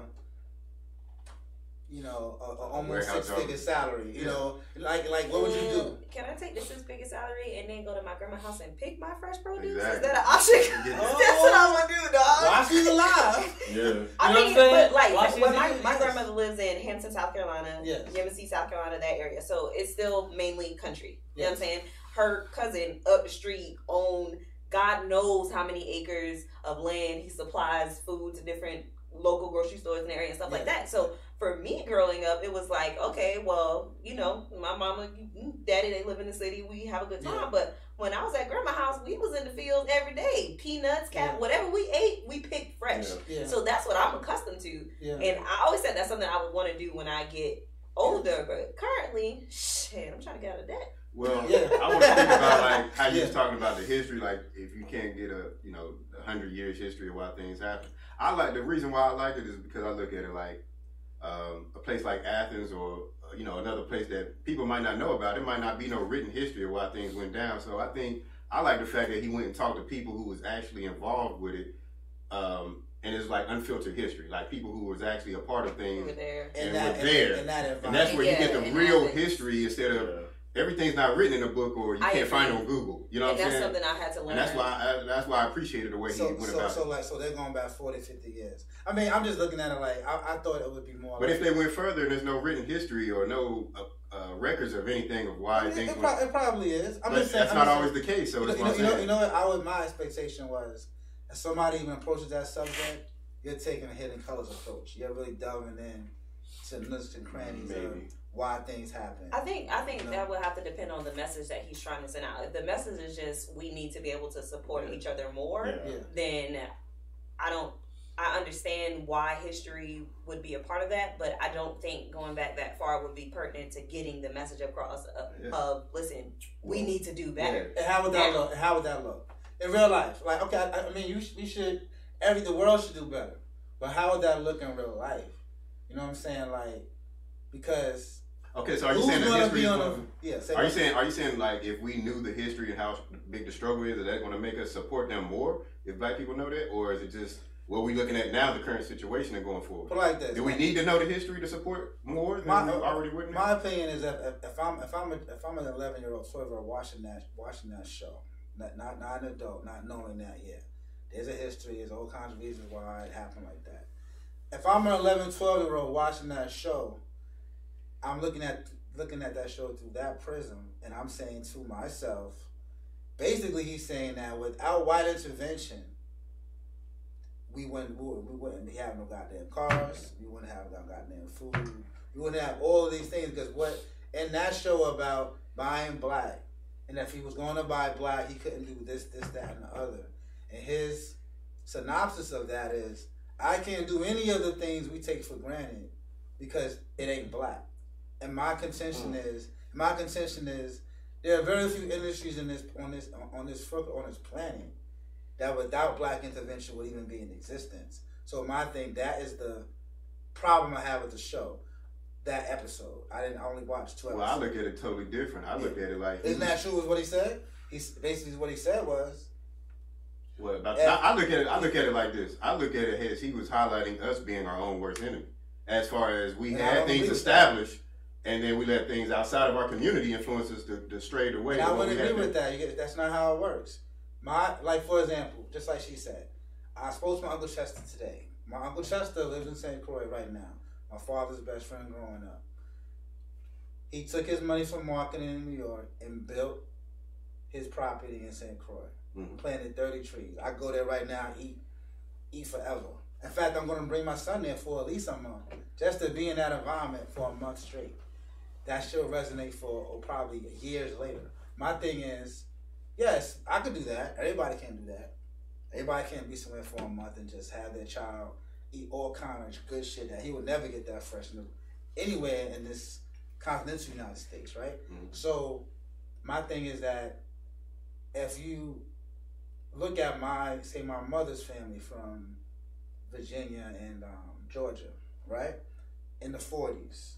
Okay, sounds good. Keep the property, keep the land, right? But they have these big jobs in New York, big job in Detroit. You could provide for your whole family.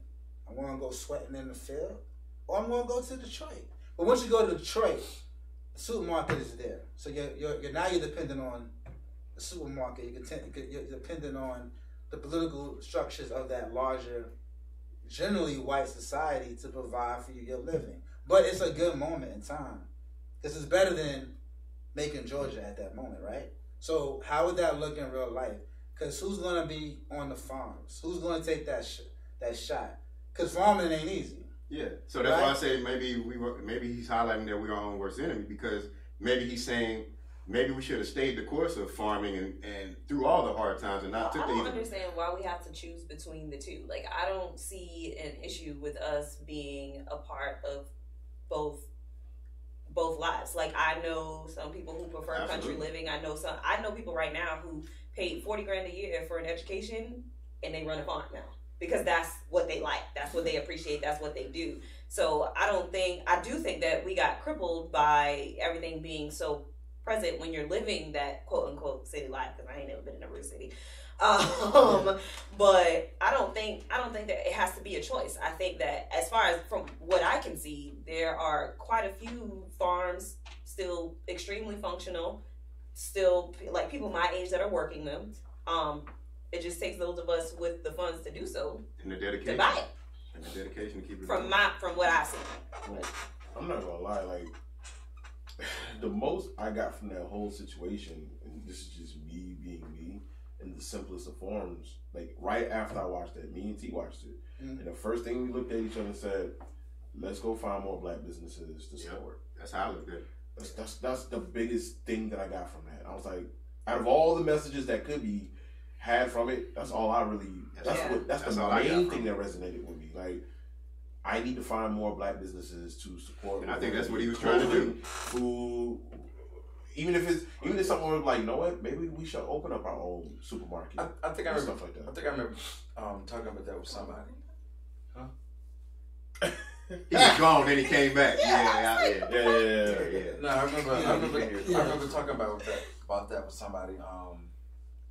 I was like, you know, I need to find some black clothing lines because I personally don't know anything. Yeah, I got some. I got some down for sure. And that's why, like, the last week, I'm wearing right one now. of the things I mentioned was Hometown Faith. I had went to the mall and there was a black lady there who make her own cookies, and I shouted out a smart cookie. Yeah. And that kind of inspired me from what I ain't gonna lie, it kind of inspired me from watching it I Buy Black video. So, you know what I'm saying? And it inspired me to want to buy black. You know, that's what I got. I do say that I understand your point, Joe, because all of us are still looking at it from a lens where we have at least a basic education more than, we have like that basic history, you know what I'm saying? But kids now, I mean, even in their history books, like they don't even talk about slavery anymore. They say we were black immigrants, you know what I'm saying? So it's literally, history is literally being rewritten right now for the next generation. So they don't necessarily know or have that recollection of the struggle that, that we think of as like common knowledge, you know what I'm saying? Is it because they're trying to be like politically correct? That's bullshit, they lying. That's bullshit, but... I do think that history affects how you feel. I truly, knowing your history affects that. Where I grew up on St. Helena Island, we were engulfed in our history. Like, we could walk down Martin Luther King Boulevard and we could still see slave quarters there. We could still see Penn Center, which was one of the first schools in South Carolina to teach free black men how to read. There's a huge family on St. Helena Island called Freemen, and they got that after they were free. They changed their name. So we have even growing up, like when I went to elementary school, on our halls, first of all, our school was like 96%, 97% black, and the rest were basically Hispanic. There may have been like 1 or 2 white kids. And on our halls, we didn't have famous white inventors. We didn't even have the presidents. We had nothing but black first, all down the halls. You know what I'm saying? And so growing up, that was what I was engulfed in. And moving, when I left there and I moved to Macon, Georgia, and I thought, damn, these kids don't know shit. Like, they ain't being taught shit. Like, it ain't nothing. It ain't no books. It ain't no, you literally have to go search through newspaper articles and the old school reels to find things about famous black people in Little Macon, Georgia. And that's where you got Little Richard. They had Mount Pleasant, which at one point they related it to, because Macon used to be the capital of Georgia, they related that area to Black Wall Street. Like, that's how poppin' black businesses were. Most of your famous white business owners now, those famous names in Macon, they actually trained under a black man who started as a slave and taught himself how to read and became a businessman. Mm-hmm. But you don't see anything about that. Right. So I do think that history plays a part, because I know for me, I take pride in who I am. I take pride in my skin color because I recognize where I come from. Right. And then you have, there's two stories with this.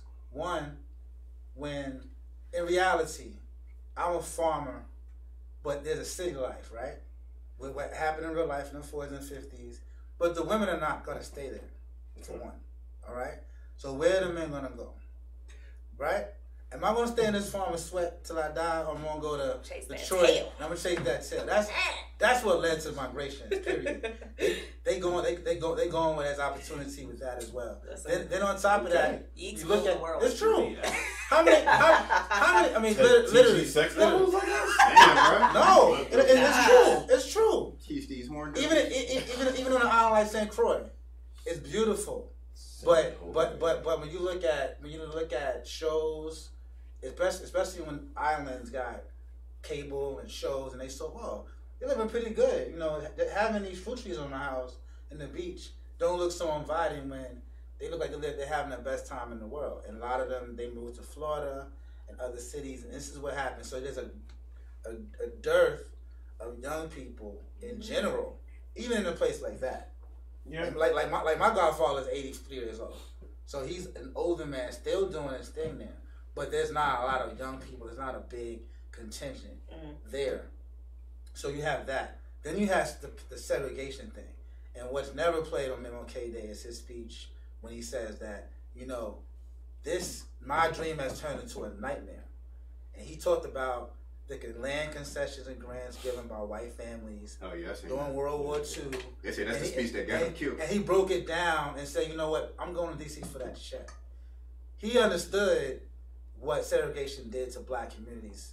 Not just forget about the massacres and the bombings of whole towns, but just that one act made our dollar move, because I knew my doctor was black. School teacher was black. So many black men lost everybody, even like the Negro Leagues. He talked about that. Mm-hmm. Like, you put one black man on the team, all these black owners of Negro League teams, it went away. Right. Basketball. Yeah. I mean, they can't, honestly, they just can't do it like we do it.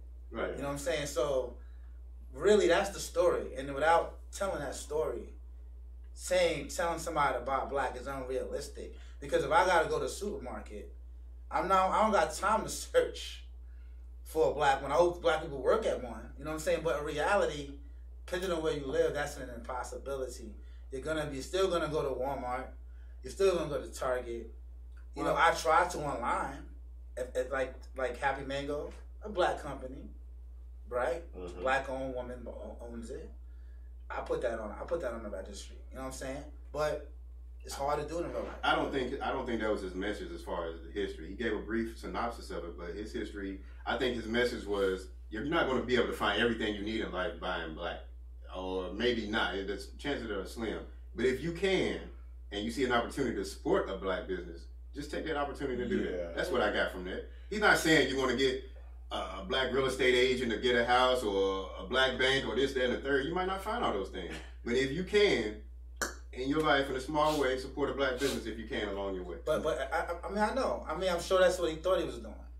That's what I got from it. Okay. But what I'm like this. I feel like that's the conversation is better if you was to have with him, because we're just assuming now. Hey, Mike, come on the show. Yeah, you can actually talk to him and find out. Yeah. Well, Mike, I'm just going on how it plays to different people. Like, well, see, children. I saw his interviews after the fact too. Yeah. Where he broke it down a little bit more, and it made more sense. So it's kind of dangerous. You know what it is? It plays like, say you have a stepfather, right? Okay. And you cursed him out, and then he goes and says, you know, oh, you don't like what I said? Don't buy nothing I bought in there. Don't eat nothing I bought in there, right? Like, it's played like that. Like, you don't like white people, buy black. Oh, you can't drink that because that's white. You can't drink that because that's white. That's what I got from it. Yeah, and that's what was that. I didn't get that from no, I didn't get that. Doing that? No. This is what it was. Okay. That's really and truly is like, yo, I'm trying to live the experience of buying black.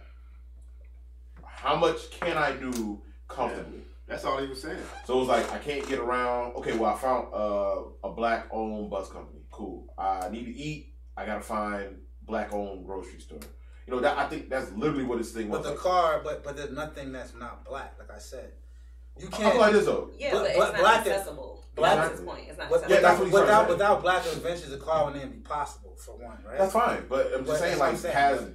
has there been black people who made a car?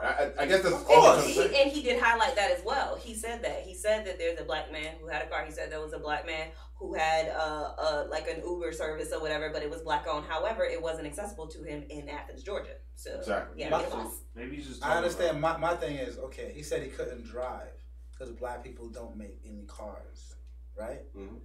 Do they? No, the he sub said is- he couldn't drive because he did acknowledge that there was a car that was made by a black man, but he wasn't about to go out and buy a new car. Yeah. What car is that? Okay. I don't know. Yeah. That's what he But said. he was like, I'm not gonna go buy a car, like, so that's why he went to find a ride share service.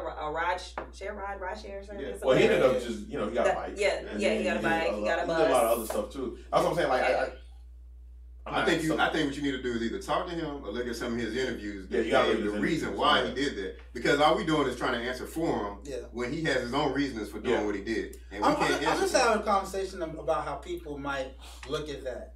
I get what you're saying. I completely agree. But once again, the people can look at the interview like how he did, and they can get a more reasonable. Like instead of just looking at the episode, look at his interviews he gives about that, and he'll give you a reason why. I listened to when he was on the Brilliant Idiots with Charlamagne them for a little bit. I did listen to when he was on Joe Rogan. He was on there for like 3 hours. Yeah. So he talked completely. He got a lot of stuff he about talked about. it. I seen when he was on who your boy you don't have the answer, Sway. He was on Sway talking about it. Yeah, I seen all them interviews. Yeah. And he asked him questions about it, and he gave a more in-depth reason why he did what he did. You know what I'm saying? Instead of just looking at the show, look at the other interviews he did where he gives more in-depth reason about what he did. I never got the vibe, or not the vibe, but the impression that you got. Because like I said, when I looked at it, the only thing that spoke to me was, man, I want to find black businesses. That's what That's all I wanted to get out of that. But when I listened to what he said after the fact, I had more of an understanding on why the show is made the way it was, why he did the certain things that he did, even with all the episodes with the sexual, like when he had to teach somebody how to do something, how to do simple carpentry and shit. I think in all of the episodes was to raise questions. It was like to make you go, oh, well, why is it that way? Yeah. I think that's why. I don't know, because he did an episode where he was talking about Christianity to the black community and stuff like that. Like it was like a lot of different episodes that he touched on. That's the one that made you definitely should watch. That one made a lot of sense. As far as it just made people like question religion, and a lot of people just follow things. And he said something to himself, because I think he was talking to Andrew Schultz and them about it. He was like, "Yo, people like why black people were looking to, I guess, a white version of God or something like that, instead of just looking into themselves. Like we're our own God." You know what I'm saying? Like we don't have, for some, we don't believe in ourselves enough or something like that, where we have to look to somebody else. That is the problem. I mean, but it's the same thing as I said before. When you ask that question, it's as if you don't you don't account for the real history that made that happen. For hundreds of years, like we didn't just. But he talked about that. But he talked about it. And I think his thing is asking you the question, so you think about it, so you go back and research and see why it is like that. But I think that's what he's trying to spark. Modern times, like the history is there and stuff. You know what I'm saying? Yeah. But more like. Basically, these younger folks. Yeah, it's for like younger people, basically, to take that. I think it's just to make them, research.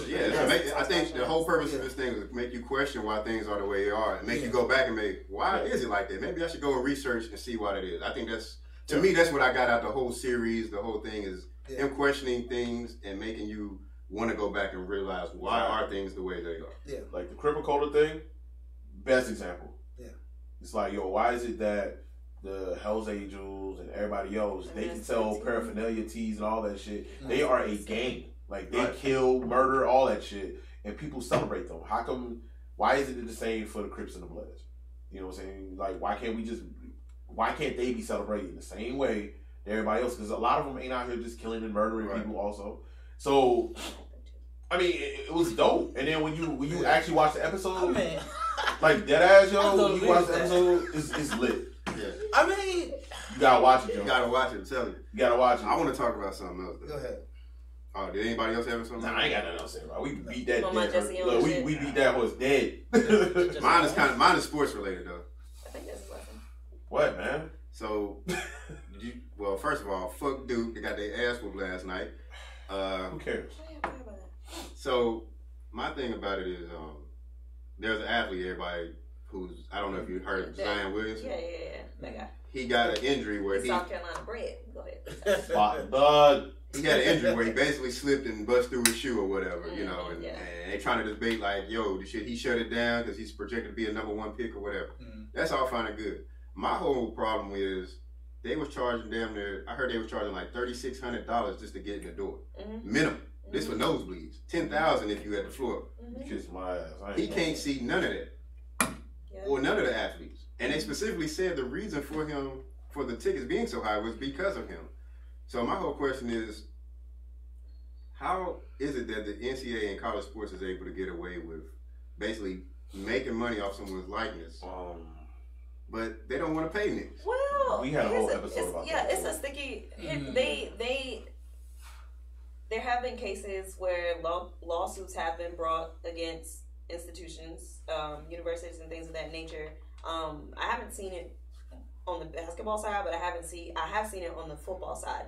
So what they've done as of late, as far as I know, if they're going to sell like Nelia and stuff like that, they can't like put their names on anything that like their jerseys and stuff like that. They can't put their names. They can use the numbers, but they can't put their names. And if they do, normally what they do is after you graduate, you'll see a check from the proceeds. Now I don't know how much of the proceeds you actually get in, but yeah, they will. If they're selling stuff with your name on it, you'll see a check with the proceeds after you graduate.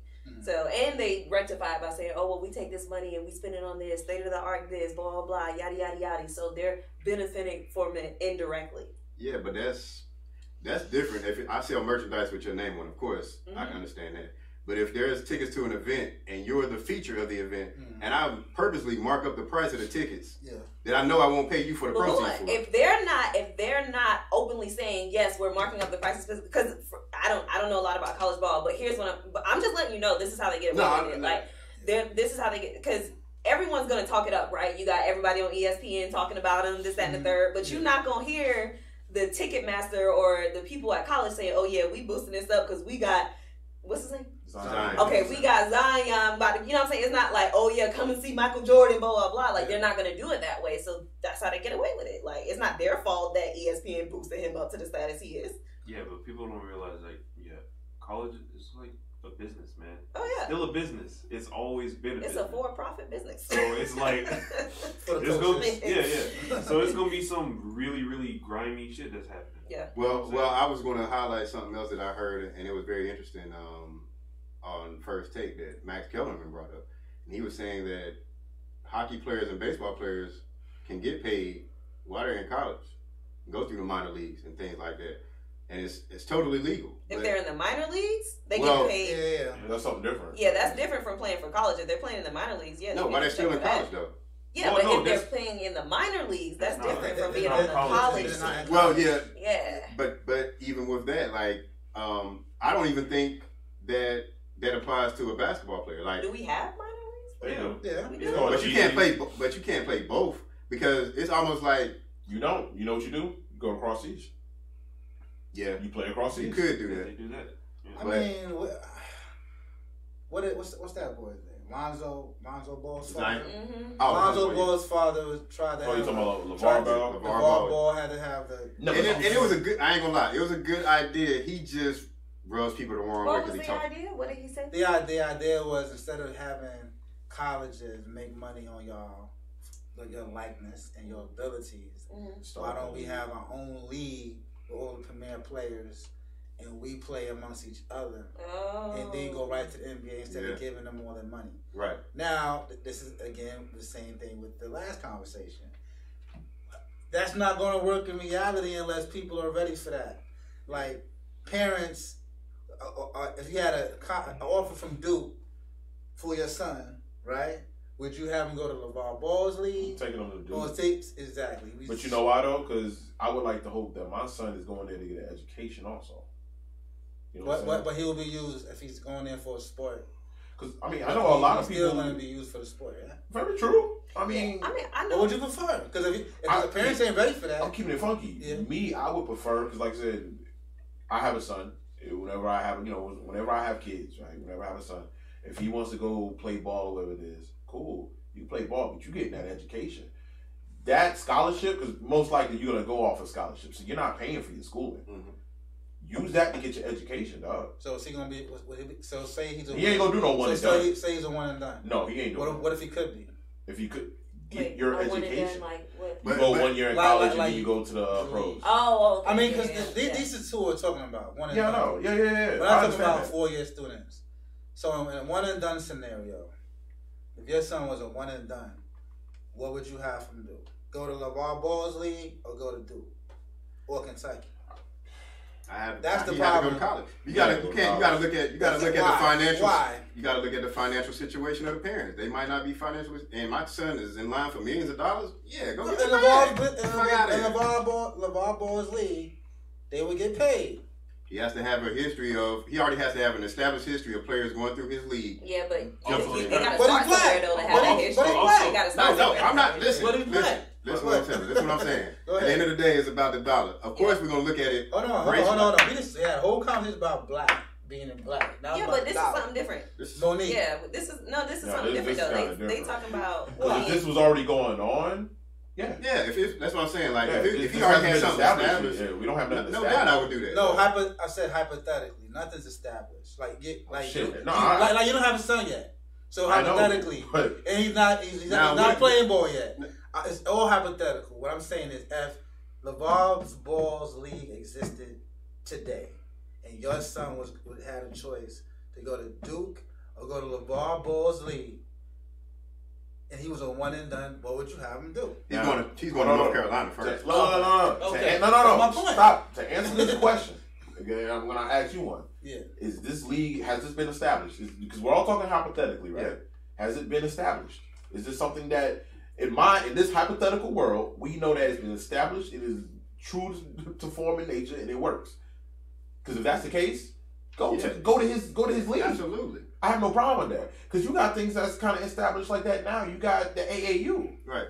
So, I mean, it's not like it's far-fetched. You know what I'm saying? Like, if it's established already, cool. Because there's some people who's like, well, I don't even want my kid playing high school ball. Send them straight to AAU because you have a better chance of playing better, playing with better talent, and you elevate. So, if it's already established, oh, yeah, he can go to the league. But I'm just saying, like, because it never has been, or we ain't got nothing really established right now in that type of form, it's hard for somebody to say, well, yeah, I'll send him to LeVar Ball's league. Like, so college is established. How would it be established, though? That would be my question. He had to have a history. He had to have a history of some revenue and of players proven to go to his league for 1 year and go to the NBA as a high draft pick. But here's my thing, though, that people are not talking about. What if my son goes to LeVar Ball's league and he's not getting television sponsorship or no viewership, and my son gets injured, blows an Achilles? That's going to hurt his draft stock, right? It's the same thing in college. Like, basically, if not necessarily, because I seen Kyrie Irving play a handful of games. He still was a number one pick. Like, they knew he was going to be play like 2 games. He played like a handful of games, and he still got picked. Like, they knew he was going to be nice. Yeah. So that's not necessarily true. Okay, that gets to another conversation where you're talking about the politics of sports, right? Mm-hmm. Now, Kyrie hurt his foot in his first couple of games, right? So my thing is that's what I'm saying. You can't complain about something if you don't have. It's like you don't have the courage to take that chance. Now it's set up like that for a reason. Just like when LeVar Ball took his son out of high school, his son's out of high school and out of college, right? Mm-hmm. Technically, if his son never stole whatever he stole and he stayed in UCLA, he would probably have a better shot. But nobody sniffed at him. The other son's not even on the radar right now. What, the youngest one? The youngest one. Oh, as far as what he should be. I don't know. That nigga's getting recognized right, because he's the best one out of all of them. Yeah, he is. Yo, because I see videos of him all the time. Like, it all depends what you look like. I guess what you're looking at. Like I see Yeah. videos of him all the time. Yeah. Like he was just because he goes to Spire. That's the Yeah. name of the school. Yeah. And he just put up like 30. Nigga cooked him, and I was his biggest just like critic. Like, oh, this nigga's gonna be trash. Like he just got better for some odd reason. So really, in a situation like that, I guess. Well, let's see. But But if he doesn't go to college, yeah. even though LeVar Ball said he wanted to do that league, Yeah. if he wants his son to go to the next level, he's not going to put him in a semi-professional league, though. He's still going to put him in a college, right? Maybe. But here's another. I mean, thing. maybe because Show me an example with that. I mean, bro, I've seen people go from high school and, like I said, go play overseas. And then get drafted from overseas and come over and play in the NBA. So it's definitely possible. Well, it's two things. It's two things to this that I feel about it. For one, how you were saying like they can't complain about it if they're not willing to take a risk. Yeah. You got to look at it. Zion Wilson, they won't confirm it, but they say he has an $8 million policy if he gets hurt. And I'm sure he does. Yes. now, would the same insurance company insure him for $8 million to go to LeVar Ball's league where there's no television sponsorship and there's no guarantee he'll make it to the league if he gets hurt? Will they still put up that $8 million? I highly doubt it. And for two, I think that it shouldn't even be a rule where they have to go to high school. They should be able to go straight from high school to the NBA. You mean college? I mean, college, yeah. 1 year. Yeah, you don't want niggas going to high school? Well, no, but Hey, bro, kind of dumbass plays you trying to Here's why. This is just my personal Yeah, opinion. yeah. I'm not a sports buff, so I don't really know that side. I'm just gonna speak to the side of the psyche. Yeah. Right? So if you're graduating from high school 17, 18 years old, I know what I was like when I was 17, 18. You put a couple million in front of me, and I'm probably most likely gonna act like Allen Iverson when he got his money. You understand what I'm saying? Like, I feel like that year gives them time to at least have some level of maturity to deal with what they're about to deal with. It takes a special kind of person to come from wherever you're coming from, because chances are you ain't coming from that kind of money into that. I don't know about the sports side, but I'm just saying from the financial literacy side and from the maturity side, I think that year is important. I'm gonna look at this like from a business perspective, right? You look at the monopolies, college basketball, NBA, right? That's monopoly. That's basically where either you're gonna go to college or you're gonna go to NBA. But that's because that's here in America. When you see people go overseas to play sports now, whatever's popular over there, it may not be getting paid as much here, but because you can basically a skilled player going over there is actually probably way more skilled than people over there. You have a higher chance of actually making money than if you were here trying to, let's say, start a minor league. You know what I'm saying?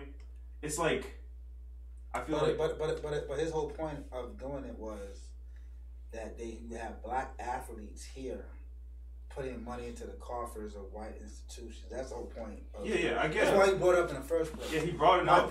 My thing is going to Europe is the same damn difference. You understand? Yeah. No, we agree with what you're saying. It's just it's one of them situations where it's like when it comes to him, stop talking about it. Just start trying to do it. Yeah, that's all it is. Because he said something about it, and I remember we had this conversation before. It was just me and Jai, and we said, "I'm all for it. If he does it, cool. Like that'll be dope. You got to do it the right way. Just do it. Like at least get it started. Because I'm like this. We talked about how Dr. Umar was bullshitting with the school, right? Mm-hmm. Looks like he finally got his school. He got something. I saw the video. Exactly. So I'm just saying, like, it's not hard. It's still a long way to go. Yeah, but he got a building. Exactly. In fucking Wisconsin. That's weird. But how many black people are in Wisconsin? Maybe that was his idea. I'm gonna go to one of the whitest places. Bring all I feel like black people gonna have to move there. He about to teach all them motherfuckers. Like, we're gonna eat a bunch of cheese. Fucking Wisconsin? I don't even know any black person that was originally born in Wisconsin. No, I don't know any. I will say this that Milwaukee is in Wisconsin. That's a fucking hood ass city. That's niggerish as shit. That's a hood ass city. Milwaukee. People forget about Milwaukee, but that's a hood ass city. It's in Wisconsin. Forget about all of Wisconsin. Milwaukee is. I've been there before. They got that action in Milwaukee. Milwaukee, shout out. Exactly.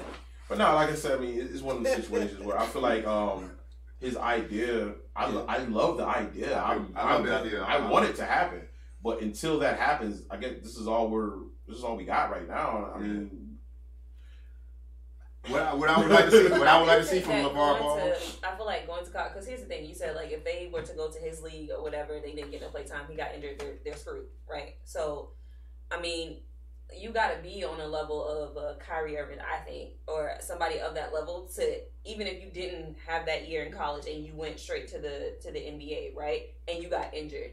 If you're not on that superstar status level, you're not going to be in the league that long anyway. You know what I'm saying? Like, they still going to drop your ass. You still got to be valuable. So even with, at least if they go to college and they put in those years, because I knew a couple guys that went to Mercer and they were really good.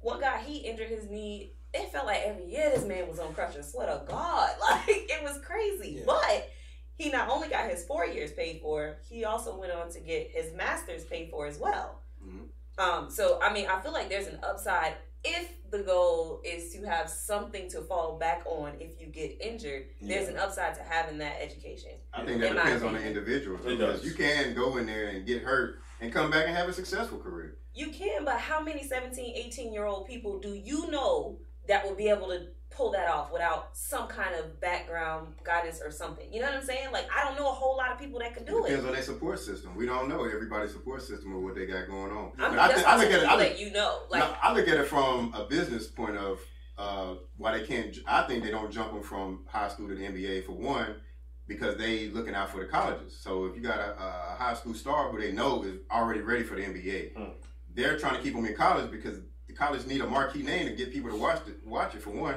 For two, that saved the owners a year from having to pay you from going straight to the NBA. So you go through that whole year. We don't have to pay you a year of salary until you get to the NBA. Hey, there's one more point on that one too. What's up? Not everybody was like LeBron. Well, you got Kevin Garnett. Yeah, but that was before all that. That's what I'm saying. Like, I don't know a whole lot of people that could leave high school and just thrive in the NBA. Howard? Okay, yeah, do I have to see what happened to him? Yeah, but he didn't do no fuckboy shit. Like, he just was a... Because he was fucking boys. So how many is that out of all the people? All the guys? See what you did there. See what I did there? Oh, I see what you did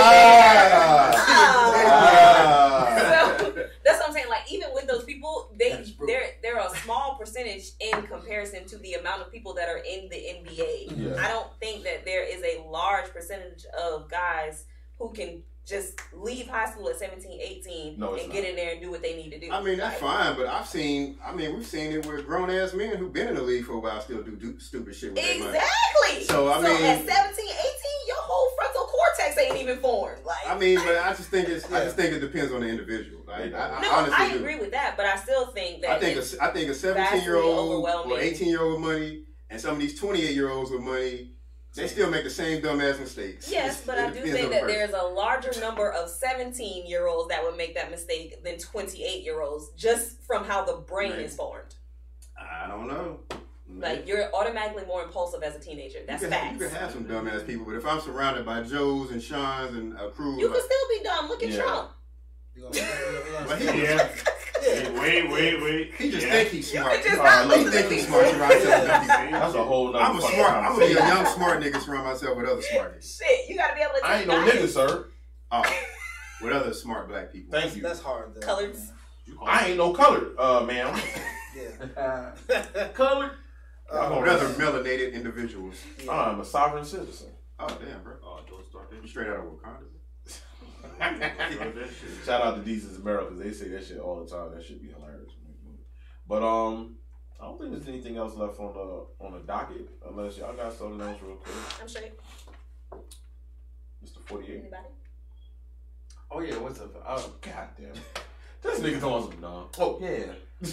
Well, bro, your thumb is so fucking strong, dog. Like, it look like you got muscles in your thumb. What? Moving on. What?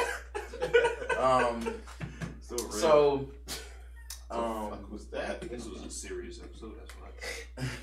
More serious topic. Well, I mean, it's not nothing about what we was just talking about. But No, it's not. No. That's all I was just asking if we had anything else. Just personal stuff, So I'm thinking about going on a keto diet. Oh, that's what's up, man. Like Ooh, Chick-fil-A got a keto menu now. Huh? Chick-fil-A has a keto menu now. Really? Don't do it. That might not be the way. Yeah, of course it's expensive, but Chick-fil-A is expensive. Oh damn. Yeah, a lot of time wait on lines. You're gonna pay like $10 for some shit you can pay way less for it. Don't do it. Oh, okay. Well, I mean, man, go ahead and do your thing. But you know, not by Chick-fil-A. Not Chick-fil-A. That's what I'm saying. Definitely not a Chick-fil-A. But you know, I looked up some couple menus and stuff like that. They say if you do it for like the long run, you gotta like consult like a doctor or something like that because you know, it's like certain, you know, trying to get strains on the body. That beach body, right? That summer body. Nah, not even, bro. Just you know what I'm saying, lose a couple pounds. You know what I'm saying? A couple. But it's a trip to the MIA. You know what I'm saying? Okay. Not really, but that's. I was about to say, if you get swole that goddamn fast, nigga. No, not even. Well, you don't like you lose weight. Oh, you lose weight? Not even to get swole. It's just to burn the fat because I got a lot of muscle, so you know. But you're in constant ketoacidosis. That's the word that you're looking for there. I'm trying to. Then I come to Mike looking like my man. This nigga smart as fuck over here. Look at me. I ain't know nothing about double that. minors to work. That sounded like you said something about my mama when you said some keto acid. Fuck that hoosis. I was like, damn, yo. Expialidocious. That too. Hey, Harry That Poppins too. over here. Shit. Fuck. My bad, Terrell. Oh, he wasn't done yet. Nah, he probably wasn't. I don't know. I ain't know if he was done or not. But you should definitely keep us posted on the journey. Oh yeah. So are you gonna do a before and after? Okay. I mean, I ain't gonna do it like so long because you know. But how I'm gonna do it is I'm gonna do it for like 3 weeks. Do it for like 3 weeks or whatever. And then I'm gonna get off it and then just build a little simple diet around it. Are you, because there's different versions of it, so you can do the one where you curb the amount of carbs that you take in, like a small amount, or there's ones where you go like the entire week without it and then you can have some on the weekends, or there's some where you just cut it completely. No, I'm gonna do the one that where you do like just a small amount. Oh, okay. Because not having no carbs, you get grumpy. You get grumpy, you get sleepy. Your body be going through withdrawals. Yeah, I don't need to be grumpy. Yeah, so not at work. I'm gonna just definitely not. Especially not at work. So I'm gonna think a small amount. I think it's like 200-300 grams. No, not even that much. Maybe like 60 grams of carbs. Okay. A day or a week, but I'm not gonna do that much. But a lot of. There's still a lot of beef is good. Salmon is good. I think it's like dark chicken or something like that. It's pretty good. Eggs, bacon is good too. Just wait till next week when they say it's all bad for you. Yeah. Right? Exactly. Next week, you eat all this shit. Exactly. It's bad for you. I'm like, bacon is good. Bacon is good. Atkins diet shit. Water, good water. Oh yeah. I'm gonna drink the electrolyte water. Yeah. That's gonna really like. Okay. What you buy by the bottle? Yeah. I would go to Whole Foods or Trader Joe's and get Trader Joe's. buy the gallon container. They'll have the water spout and they can buy by the gallon for like 40 cents per gallon. Do that then. And I walk in there real cost effective. Everybody get on their health shit, I guess. I've been saying I can do it. They have a menu where you can. It's like a 7-day little little menu for you got your breakfast, snack, lunch, snack, dinner. There's like places where you can just order the food and have it sent to you. All you have to do is like heat it up and stuff too, like online sites. Matter of fact, I'm gonna look that up tomorrow. Yeah. Should look up tomorrow. Today, they do keto, paleo diets, pescatarian diets. It's all kinds of diets. Seafood diet. Pescatarian. I'm talking about seafood. Yeah, when you seafood. eat That's I knew Double exactly. E. I'm done. I love salmon, so salmon is like high on that list for Yeah, I fuck with salmon. omega-3s, protein. Yeah, man. Salmon, Omega some 3. tuna. You good to go, bro. Yeah, tuna's good too. You know, like salmon is extremely expensive now, so that's why. Yeah, bro. Is it even the one that they grow on the farm? Maybe not that one. No, Alright. the farm is Maybe not that one. that's tilapia they grow on the farm. No, No, they they grow salmon they got too. salmon But farm. they- It's You're hard probably to farm good, too. salmon though. Nah, bro, I'm good on that. Wait, look, that's a conversation for another. Anything else? Next Unless you time have we something gonna else. can we talk about this Rock Hill school that had the black kids speaking cotton? Can we Oh, talk about damn. that? What? That's a long time ago. Wasn't it? No, Bro, that just happened over the was weekend. This Seriously? weekend. There was Yeah, another y'all instance where I heard That just happened over the weekend. We're gonna have to talk about that next time. No. There was Joe, we'll talk about it next Yeah, we're gonna have to Yeah. talk about that next time. I wanted to wait until we got got all the information about that anyway because it just happened. Well, the guy that's over this school, the white guy that's over the school, he's refusing to do an interview, so we're probably never going to get all of the information. Oh, see, I know people who got family members that went to. Oh yeah, my roommate she works in the like if a lawsuit is filed, she'll handle it. Why y'all show that man? Why y'all get that man started? We're not over here. We're not about to get him started. That's what no, Joe. No. I need 5 minutes. No, you. Bro, we ain't got 5, dog. We ain't got 5. I gotta go. You gonna have to stall. Bro, you gotta stall this out. The next episode. Can I just sing this song real quick? No, that's not the song. Just so you know, I don't get upset. I don't get upset about much at all. I don't get upset about at all. It's just an experience. It's going on forever, right? But I will speak about it. This is one of the songs they sang. No, that was the only one that they sung. Yeah. Oh, you only had one song? Yeah. In the video? Yeah. Oh. Has everybody seen the lyrics? Nah. I haven't even clicked on the article yet. Okay. I just looked at the headline. They are really. Why y'all show him that? I didn't know he was going to go. I was showing him for next time. Really? Really, Josh? I like it. You ain't know? Hold up. First of all, why did y'all even bring it up? Yeah, that was me. I take responsibility. Thank you. So take responsibility. All right, whatever. Yeah. Me and Kia. Now that y'all are taking responsibility, I need my 5 minutes. Bro, you got 3. I like it when you feel the sack. Mm-hmm. I like it when you don't talk back. Mm-hmm. Yeah. Nigga. Yeah. Make money for me, nigga. They didn't say that. And don't. Yo, I was saying, that sounds like some bars all of a sudden. What the fuck? What's the difference? It really ain't.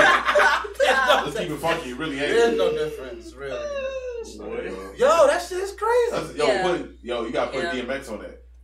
This is why my child's being homeschooled, just for that reason. Because I would have somebody had to be. We're gonna have somebody. I'm gonna try to see somebody to talk about it. 5th grade students. If it's somebody from the county, they're not gonna be able to. It's somebody like that. I know that he has a family member that goes to school, so I think he knows a lot. That principal would be done. What was it? Rocket High or was it middle school? No, this was an elementary school. Those kids were 10 and 9. Yeah. Stop, Josh. Stop. Stop reading. God damn, Josh. I'll show you after. Damn. It's been a great episode. Josh that type of nigga would be like, hey, bro, stop feeding that dog over this. And then, you know what Josh do? Oh, let me go ahead and give him another bone. Like, bro, what you doing? Josh took the dog home. That shit took Stop. I didn't be instigated. Alright, my bad. Josh would be the one in the class like, I heard him say bitch. Exactly. That's Josh. Josh, get out of here, man. And next Thursday is my birthday. We're gonna talk about that. Oh, okay, let's do it on the birthday. On the birthday. God. Yeah. So I'm gonna I might not be here for that episode. I'm gonna let y'all handle that one. I'm gonna need 35 birthday minutes. Oh, damn. I'll be 45. I'll be 45. I need 45. I need a minute per year. Okay, that's it. So, I think that's everything. I'll be like this. Yo. This is your boy, Sean. These Mr. niggas AJ out Brick here City. singing. First 4 years. That's how you fucking with y'all. Just here. Any harder way. Y'all foolish. Go, Joe. Shit. You know, Joe Cool, man. Yo. Joe Cool, the devil teacher. Picking cotton. And this nigga's out here cotton picking mine right now. Alright, Joe. Damn. I mean Joe Cotton. Goodbye.